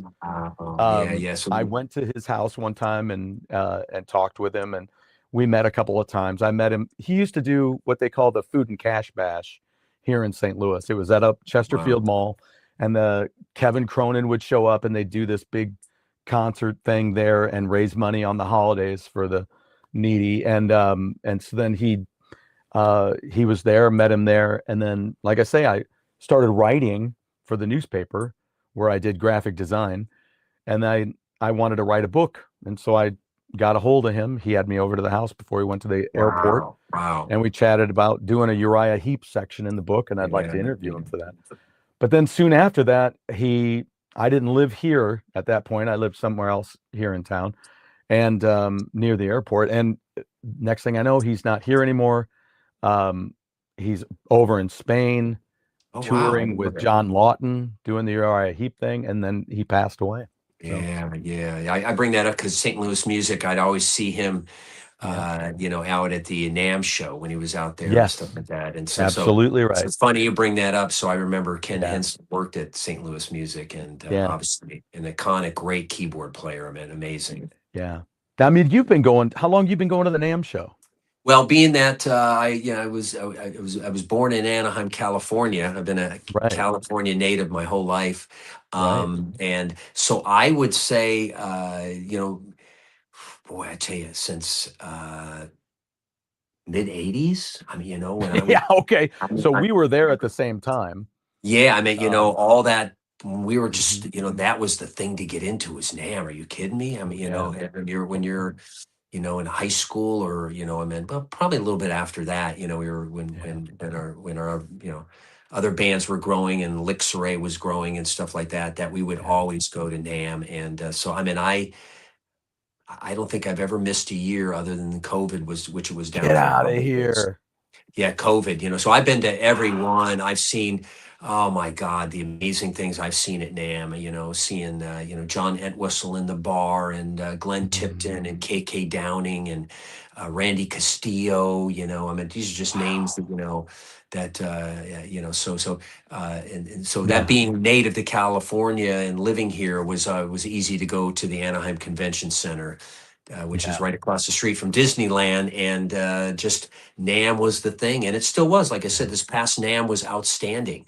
I had a great Wow. chance to. I had a great chance to. I've been with Ernie Ball, which I'm extremely Mm. honored to work with Ernie Yeah. Ball. Then I'm Yeah. working Yeah. with an amp company, a newer amp company, Mahaffey Amplifiers, the brainchild of Tris Mahaffey, Okay. I played at his booth this year, and then there was Hmm. Phil X from Bon Yes. Jovi and Yeah. Triumph. And, Blue Saraceno came by the booth. He was What? yeah. So Ah, I had how's my he little. doing? Yeah, he's doing great. He's doing great. Cool. I I'd mean, love to have him on the show. yeah. So he was so that was at NAMM. This year was great, and it was an honor to be Man, part of Mahaffey Amplifiers. that's Tris cool. does amazing job with his gear, and I was honored to be part of have a little time to promote the Hypnostic and promote the amps, and then Phil Yeah. X and Brad Gillis came by, and Blue Yes. Saraceno. Brad Gillis came by, and then Dweezil He is a Zappa came by. super. He's a So all super these dude. people So was is it. Dweezil. Dweezil, super nice. So it was a Yeah. great NAMM this year, and it was great to be part of Triss's That's uh, great. his company, and he's been building these amps in Orange County, which are tremendous. He has a Wow. small model Leslie cabinet that he's releasing and Wow. promoting, a small guitar Leslie cabinet that he's doing. So it's and he also plays in an original band out here called the Original Striker. So he's done shows with Hypnostic, and so there's Wow. a great kinship there, a friendship there, and so I'm honored to Man. work with his gear, so get the word out about his excellent gear and stuff like that. And then also the great thing at the Yeah. booth was I got to hang out with at the booth also this year at NAMM was Steve Rosen, of course. Right. Steve was there. So Mr. Steven Rosen was out, who obviously is an incredible, iconic writer. Who's I mean, anybody that's into guitar has seen a million of his different articles on Guitar Player. I mean, all the magazines that he did through all the years, all the articles that he did Yeah. for all those guitar players. If you look at Stephen Rosen on Facebook, and you see all the amazing people, the photos and the people that he's interviewed, are just Yes. tremendous. So, and then also the great thing that Steven has done is, he put together. He interviewed Eddie Van Halen. I don't even know how many times, 3, 4, 5 times he interviewed Eddie Van Halen through the years, and Yeah. he's put together a book called Tone Chaser. The story. Wow. So that Yeah. Steve putting all these interviews together. And Wow. so if you go to his Facebook page, you're going to see all these people that are photographed with his book. And his book is phenomenal. I mean, like I said, me being a huge Eddie Van Halen fan, I don't know if you knew that, Stu, but it's called, it's Tone Chaser by Yeah, I've Stephen heard of Rosen. that. Yeah. And Yeah. it's a huge book with all the interviews and photos and Wow. things that he's done with Eddie Van Halen back to the very first album. I think he said he saw him the Shoot. very first. He didn't even really know who he was, and I think a friend. He was at the Whiskey a Go Go, and that's where a friend in the industry, a lady friend, I think it was, that kind of pointed him over to Eddie, who was standing off to the side. So he goes back. Wow. And the stories he told me about, Led Zeppelin and interviewing Jimmy Page and John Paul Jones and stuff like that. We just had lunch last week, and it was Wow. just, I can't even believe it, man. I mean, so to what his ears and eyes and what he's lived through and all these experiences is just like, I mean, I wish I was a fly on the wall to Oh, I know. I know. But yeah, but Steve, it was an honor to get to know him and meet him, Yeah. and he was also out at NAMM, and people coming up and getting the book autographed, and talking about stories and stuff like that. And he's just the nicest guy. It seems yeah. like I saw him recently in another documentary.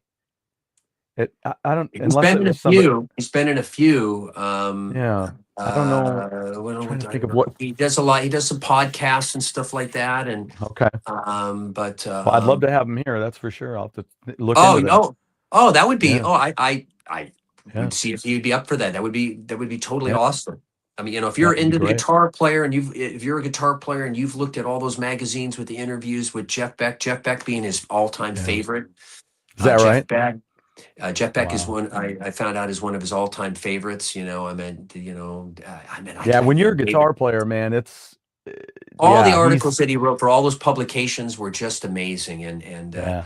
like I said, the book he put out for Eddie Van Halen with all those, I got it on my bookcase here, the Tone Chaser, and I was honored to have him Wow. sign it. So and Well, I'll super tell you honored what, that I gave him yeah, like I said, I at NAMM show I gave him a new copy of the album, and Yeah. as you know, he did. I was incredibly grateful and humbled that he took the time to review the album, and I was most happy that he seemed to be genuinely very impressed with the product that we put out with the new album. So yeah. I read. so I think I made you aware that he the did. review he did. Yeah, the review that. Yeah, I read that on the Steven- show right before you got here. So Yeah, and it was really Yeah. For a man who has interviewed the biggest and all the best and all the legendary iconic guitar players. And believe me, when you're at NAMM, there are guitar players everywhere that are amazing. everywhere. So you kind of go Yeah. like, well, what am I going to bring to the table? So I just kind of focus on creating the landscape with our music and being a guitar player. I try, and adding some color and some interesting tones and different breakdowns and different things that set the mood for songs. And it was really nice in his review that he took time to that he noticed those things that I was kind of formulating in my head. So getting to know him. And then him being willing to, it surprised me. He did the interview. He wrote up the review for the album, and I was just over the moon that a man of that iconic, legendary status would, take the time to listen to a newer band in a world where there's a new band on every corner of the street, every street corner. Yeah, but there's something about it that really. Well, and it's the reason that my show motto is music and the human experience, because that's what it's about. It's about now and again, you get to that moment and you're like, I can't believe I'm talking to this guy, and however, at the same time, it's like, here's a guy who's inundated with bands on every corner. Right. Exactly. Yeah. Decides, this one I think is really worth some time. I spent I spent time with this one, and I don't even think it's really worthwhile.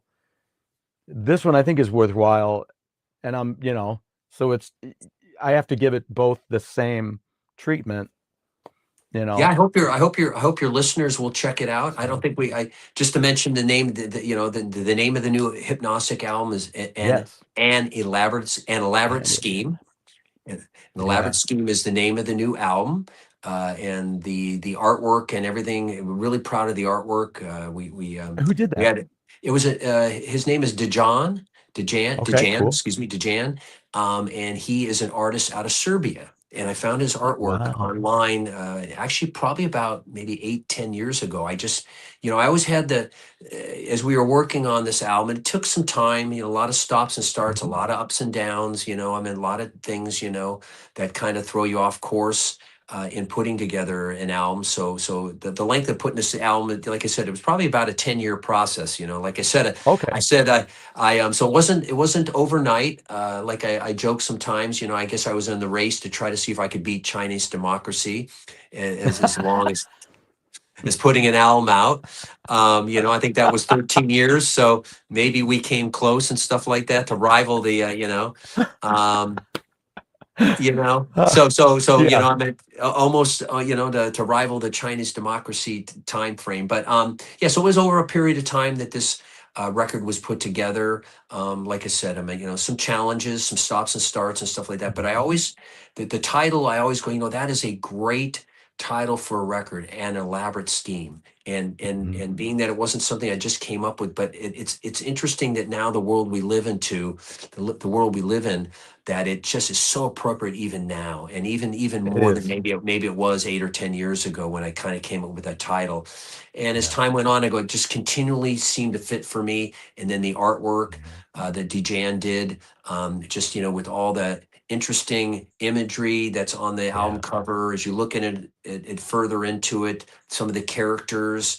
And just kind of fit with the scheme that could be anything. Let your mind wander on it, you know. So Yeah. so Yeah. just really, yeah, just really, really proud to have this out and to have the body of work together. And from beginning to end, it just like I said, I mean, it really,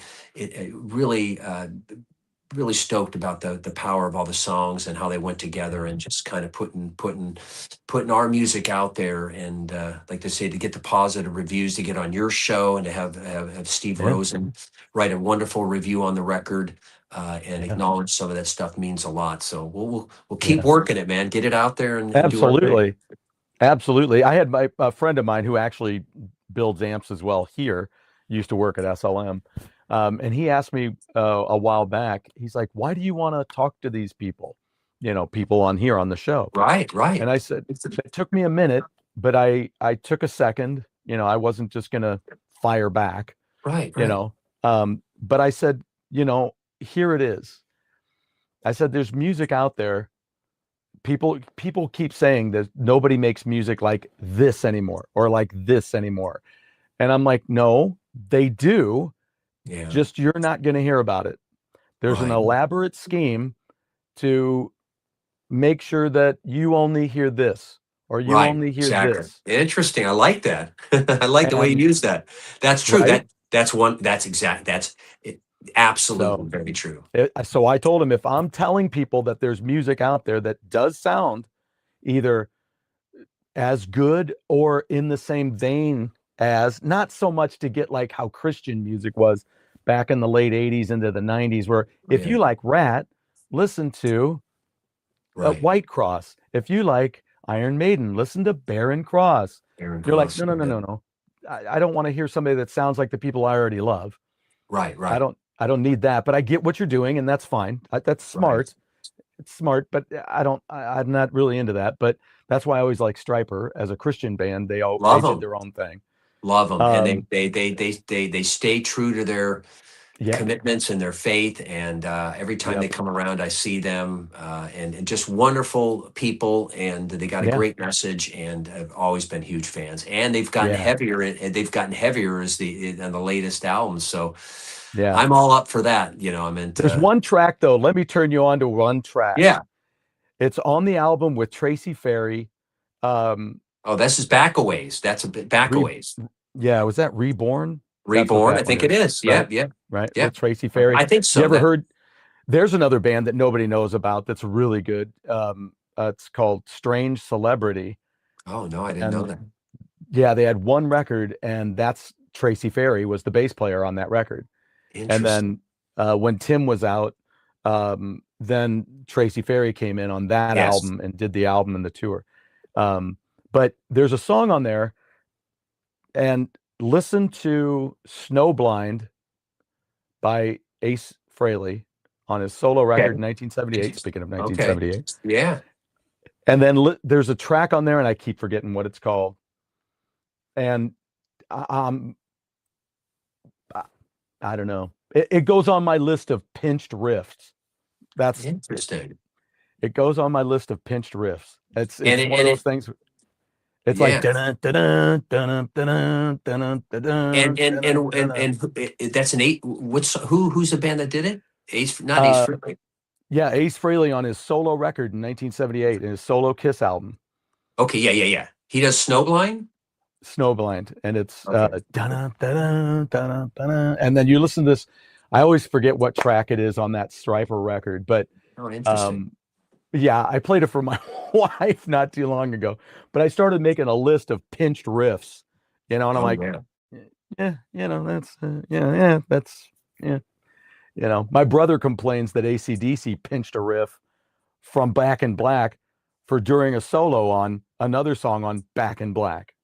Oh, that's funny. I think it was the Giving the Dog a Bone riff Yeah, they that's a great. repurposed during a solo of Yeah. another song on the album. So I'm like, no, yeah, you're kind of right there. I'm not for a guitar player like yourself though. It's probably not as pinched as a listener might feel that Yeah, it's yeah, yeah, pinched. yeah, yeah, yeah, yeah, yeah. My friend Guy, I God like rest that. his soul. I've never really heard the pinched riff idea. That's a great. Yeah, yeah, I think that's probably my new one. I don't know. I've never heard it before, but Copping the when riff I was or thinking, copping a riff or so copping a riff right, there or pinching the riff. right, Okay, I like that. I like it's the that. same as copying a riff. Yeah, it's so Yeah, I'm yeah, just like, yeah. I'm like, what could I do for the show? Pinched riffs? Yeah, I'll do that. So now there's somebody else that'll probably do it before I start Yeah, I doing it. like it. I like it. Pinched riffs. I like it. But anyway, so when you hear it go, I know the guy that started that. Exactly. But anyway, but there is a song. I could remember it if I could find it. But anyway, it's on that Reborn album, and Okay, you'll kind good. of flip out. Love it. You'll Love it. flip I'll out. check it out. So then, What's the- tell me just real quick too. Yeah. There's Blister. Hope Yeah, for our. that's So yeah, tell me. Did you guys do a video for Blister? yeah, that we did a real really well produced video on that's on YouTube. It's great. We shot Okay, it out cool. on location that our bass player Rob had a friend that had this cool back construction industrial area. So we built up the stage on top of I think garage or something like that, or a shed, or Okay. but basically we had we had some great people help us out on that. Jamie Brown helped produce it, who played in Roxanne and has produced some of the Lynch Mob stuff, and he's produced many other bands and stuff like that. I think he did Lit. He did Wow. Last in Line and stuff like that. So he helped along with we had Sebastian who's done a lot of video work for Korn. Okay, And shot cool. some other bands. So we had Jamie and Sebastian brought a good crew of people in. So we shot a really cool video for Blister, and that's always been one of my favorite songs. That kind of typically ends the shows when we do a live show. It's Good. just Thank you. Yeah. it's a down-tuned B heavy dirty riff that just kicks you. I mean, just really a foot stomper, fist in the air, I mean, Yeah. we're going out with all the heaviness. We're all the heaviness. We're gonna bring some heavy with this tune.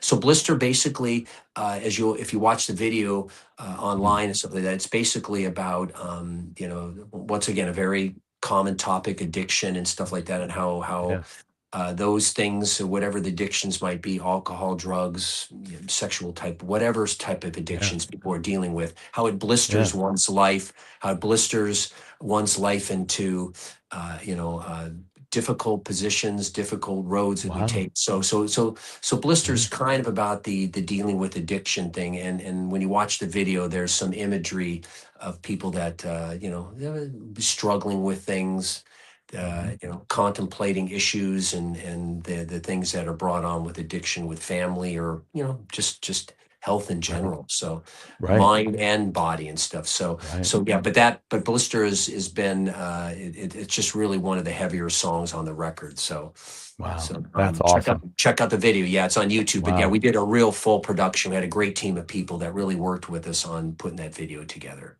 Man, that's awesome. Awesome. That's awesome. Yeah. So what do you have to say about Hope for Our Enemy? Well, that was one of the last songs for the record, and that's cool. That was one of the last songs that got done and mixed for the record. And Hope kind of for Our reminds me Enemy. of when you watch one of the movies, and you're doing it with commentary, and they're in the beginning of the movie, and they're like, "This was actually one of the last shots we did." And you're like, so that was that's kind of cool. Yeah, that was one of the last songs recorded and mixed for the record. And it's a little bit different than the other ones. like I say, sometimes people say live, man, we just wish that sometimes you guys, like maybe would just let loose and just jam and riff and solo and stuff like that. So this song has got a lot of dynamics in it, a lot of ups and Yeah. downs. It's got a little Hammond B3 organ in the middle that brings you down a Sweet. little bit. Then it comes up, Yes. and then I remember it now. Yes. yeah, and then it dies off, and then there's some incredible drum Oh, uh, yeah. Yeah. drum pattern fills that just kicking some ass on the drums, and then it Yeah. just the song goes out with just some heavy riffing and heavy between myself on the guitar, some jamming lead work, and then Rob Swanson just killing it on some Geddy Lee type style bass. I mean, it just the two of us intertwining on it are great, stuff Right. like that. So yeah, Wow. so that tune just is kind of a, it's an up tempo. I mean, once again, there's that theme, hope for our Yeah. enemy. Couldn't we, Right. in a world where there's a lot of enemies around us, a lot of people that are fighting each other and disagreeing and stuff like that, maybe there is a little bit of hope for our enemy, that maybe we can have some peace and find some common Yeah. ground. Right? So And that's there's, kind of the theme a yeah. little bit on that. So, you don't Yeah. usually hear like, I mean, you're hoping for your enemy. Usually you're not hoping much good vibes towards your enemy, but maybe there is a little bit of Yeah. hope for your enemy. So once again, Yeah. interjecting that, the lyrical tone of the record of giving positive hope and energy, that there might be a way that we can maybe bring a little bit more peace to the day, or whatever it, Mhm. or to Yeah. this world. But Yeah. yeah, And I that think tune's, there's, yeah. I think there's a lot of time wasted for people still feeling like they have to yell at somebody, and you're like, you know what? yeah, You don't have to do that. You can just a little distance. right, In my belief, it's like love them where they are. right, exactly, You don't have to hang with them. exactly, Just settle down. You don't have to yell at them far away. You can just right, let them be what they're going to be. exactly. Um, Yeah, yeah, Now we talked about it earlier, and we'll wrap this yeah. up real quick with Brainwash and Real Truth. How did you feel about those tracks, and how you decided those would be the ending tracks? Well, that's an yeah. I mean, that's an interesting thing. You try to pace the album. Hmm. Um, and they both have a different feel to them a little bit, and just thought that the way Real Truth ends the record, and it tails off at the very end and stuff like that, kind of leaves the listener, like, hopefully you want to hear more, and Hmm. and spin the disc up from the beginning again. But yeah, so Right. that's it just seemed like, that just seemed, in my gut, that seemed a good pacing on that, especially after Come Above Water, and then Mhm. to which brings the mood down a lot on Yes. that, and then to really, then we're gonna bring it back up, not with a fast one, but like and that was one that Steve Rosen was one of his favorites on the record, was Brainwash, kind of scary, the riff, and then the solo on that. I'm really proud of Yes. the the Yes. guitar solo on it is quite frightening, as Steve would say, but Hmm. yeah, so Yes. that Yeah. definitely Yeah. brings you up from Come Above Water, and then the heavy hypnotic groove of Hmm. Brainwash, and then Real Truth kind of just finishes off the album. So it just Awesome. seemed like a natural progression on that there. So Yeah. Yeah. Let me bring this up real quick too. I just yeah, want to bring up this yeah. picture because I want to make sure before we go here, I want to make sure that we talk about the guys Yes, in the let's do that. band. We got to talk about the guys. A lot of people, like I say, are a big part of this album here. Yeah. So, That tall, skinny guy in the middle, that's Mr. Blake Hastings, myself, and then off to the right is my musical brother from another mother, Rob yeah. Swanson. Rob Swanson and I have been playing together from back in the day when we were on the Strip playing in the band Lixaray. So Okay.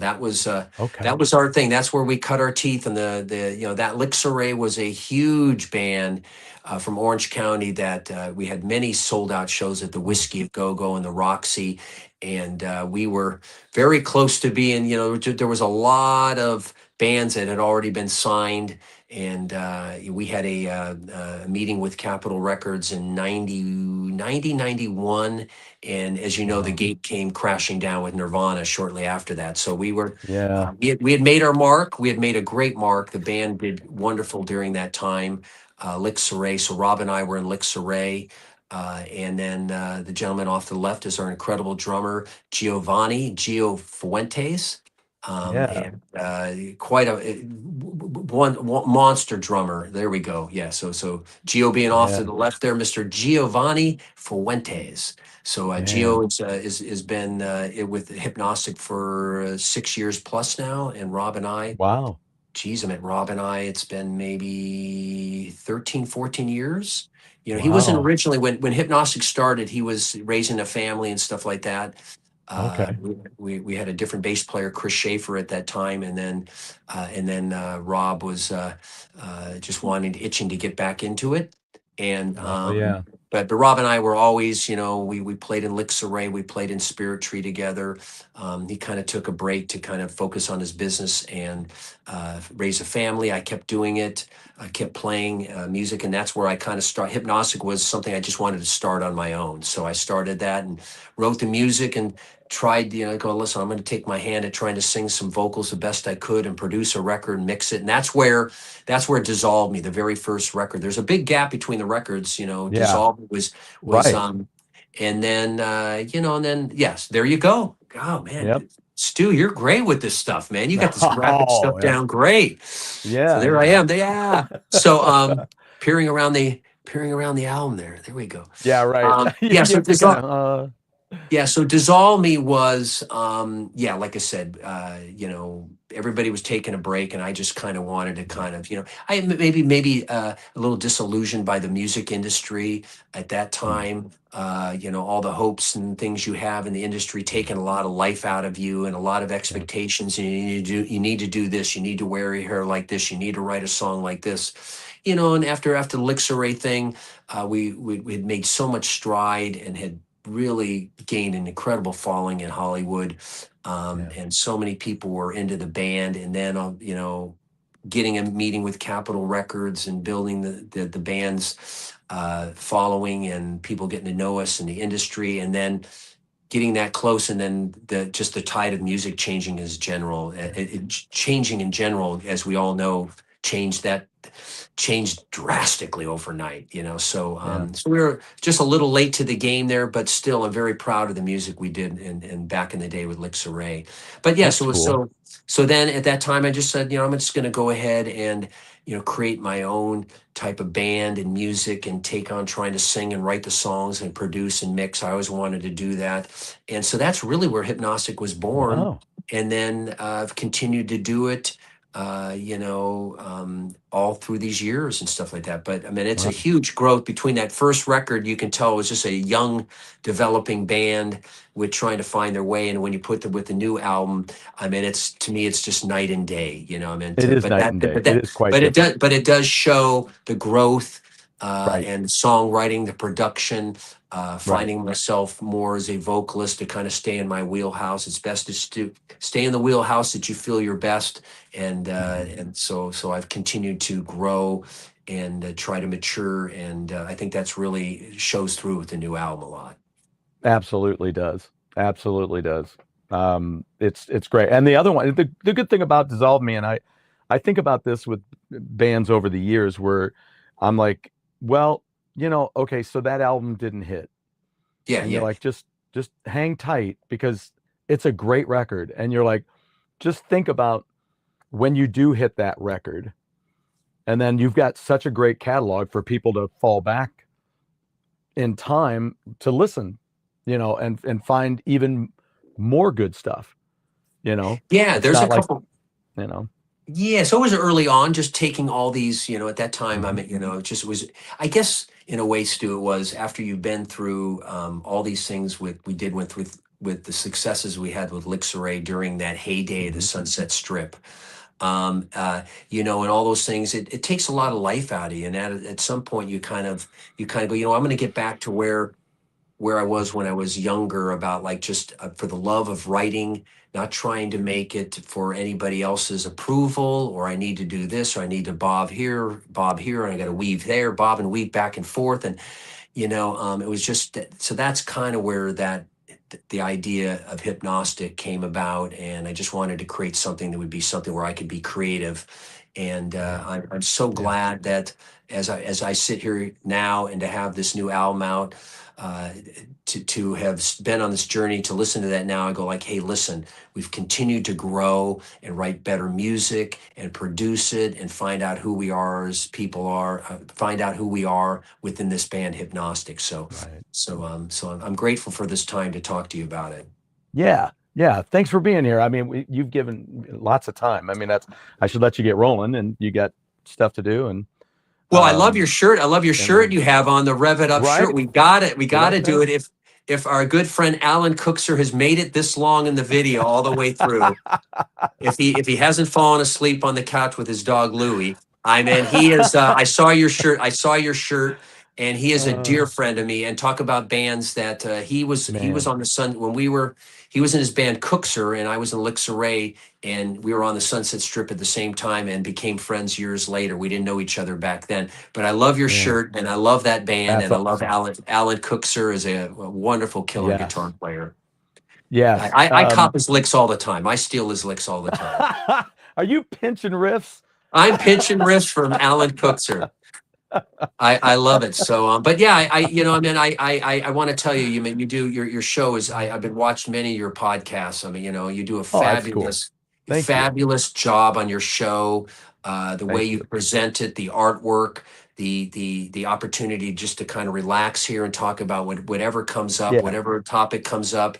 We went from anywhere here, from the Sunset Strip to the Osmonds to Grand Funk Railroad, all in one interview. You gotta love it. I mean, and I did notice. I noticed. This reminds me that you said that. I did notice you met up with Zloz as well. Oh yeah, so he shot Neil Slozauer. I mean, oh man, like I said, I mean, there's so many stories that we have from back in that day. But Neil Slozauer, I just saw him. Well, Neil Slozauer did a lot of our promotional photos for Lixaray, and he shot. We have a huge, wonderful. We have a wonderful poster, a Lixaray poster that we went to Neil Slozauer's studio. And where he shot all those bands and stuff like that. Did you go to the roof? We did on the roof, absolutely. Oh, right. You know it. I mean, I'm trying to think the street corner. It's at the two corners that meet in his but right there in Hollywood.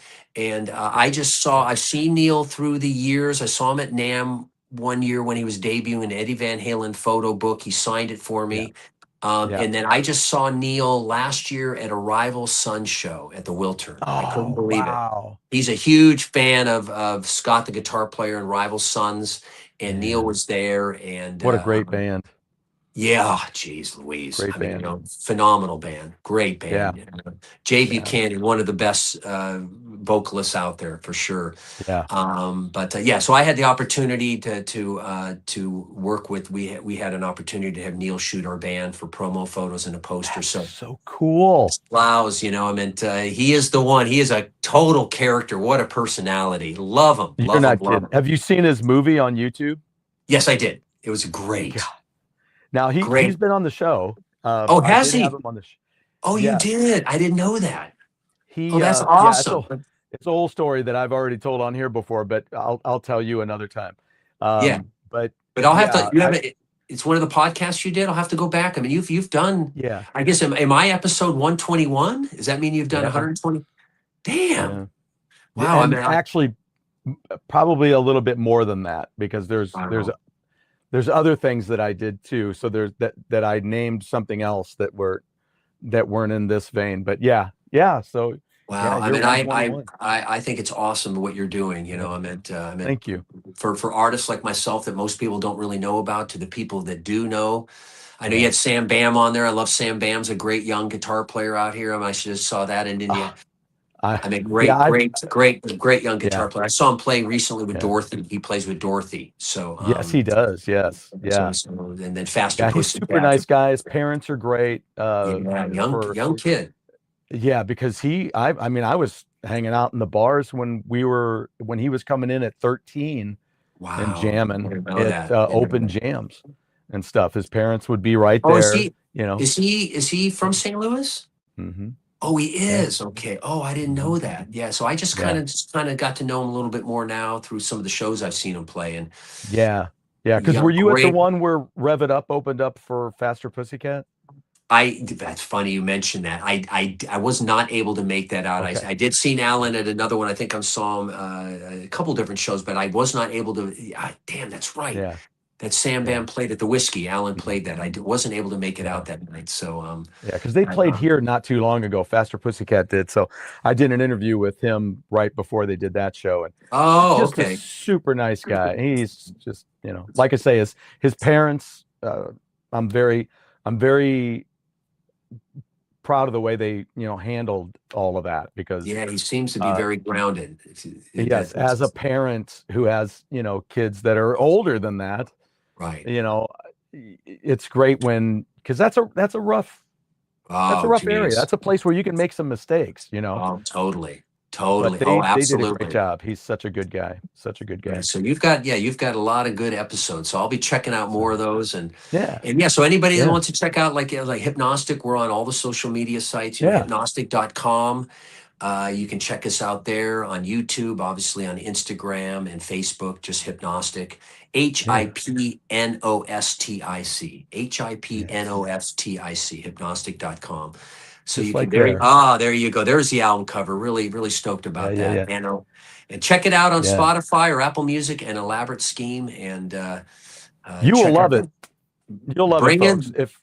Bring You in know. some heavy for you on the Viking Stew radio show, where he'll be debuting his brand new tribute band to David Clayton Thomas. It's called Blood, Sweat, and Stew. Here we Stew. go. It's going to be great and stuff like that. I did tell I have a friend, this woman that I talked about earlier. Her name's Claudia. Claudia Rose is her name. She's Yeah. great. And she just won an award for Oh, awesome. some competition they just had recently. I'm planning to have her over here at the house Oh, awesome. to start doing cooking. We're going to have cooking episodes. Oh, that's great. Well, Cooking and baking. that's fitting in just quite well with our new band name for you. Blood, Sweat, and Stew. It's going to be that's great. beautiful. It's going to be a tribute to Blood, Sweat, and Tears. It's going to be a tribute band. You make me very happy. You make me so very happy. Yeah, exactly. That's awesome. Now, I want to thank you. Thank you. Yes. It's an honor to be on your show. And thank you so for much. listening. Thank you, Stu, for listening to the record and promoting it and giving it a whirl and cranking up and bringing some heavy to your house.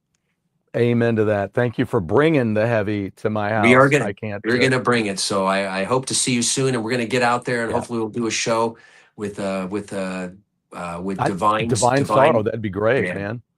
Yeah, That'd be great if we can work that out. I'll Yeah, start talking to him now. Yeah, tell him about our band and tell him I'm giving him Yeah. a major thumbs up and a couple metal horns there and stuff. So Yeah, because I sent one of the tracks over to Sonny, one of their guitar players, and he's just, like I say, super sweet guy.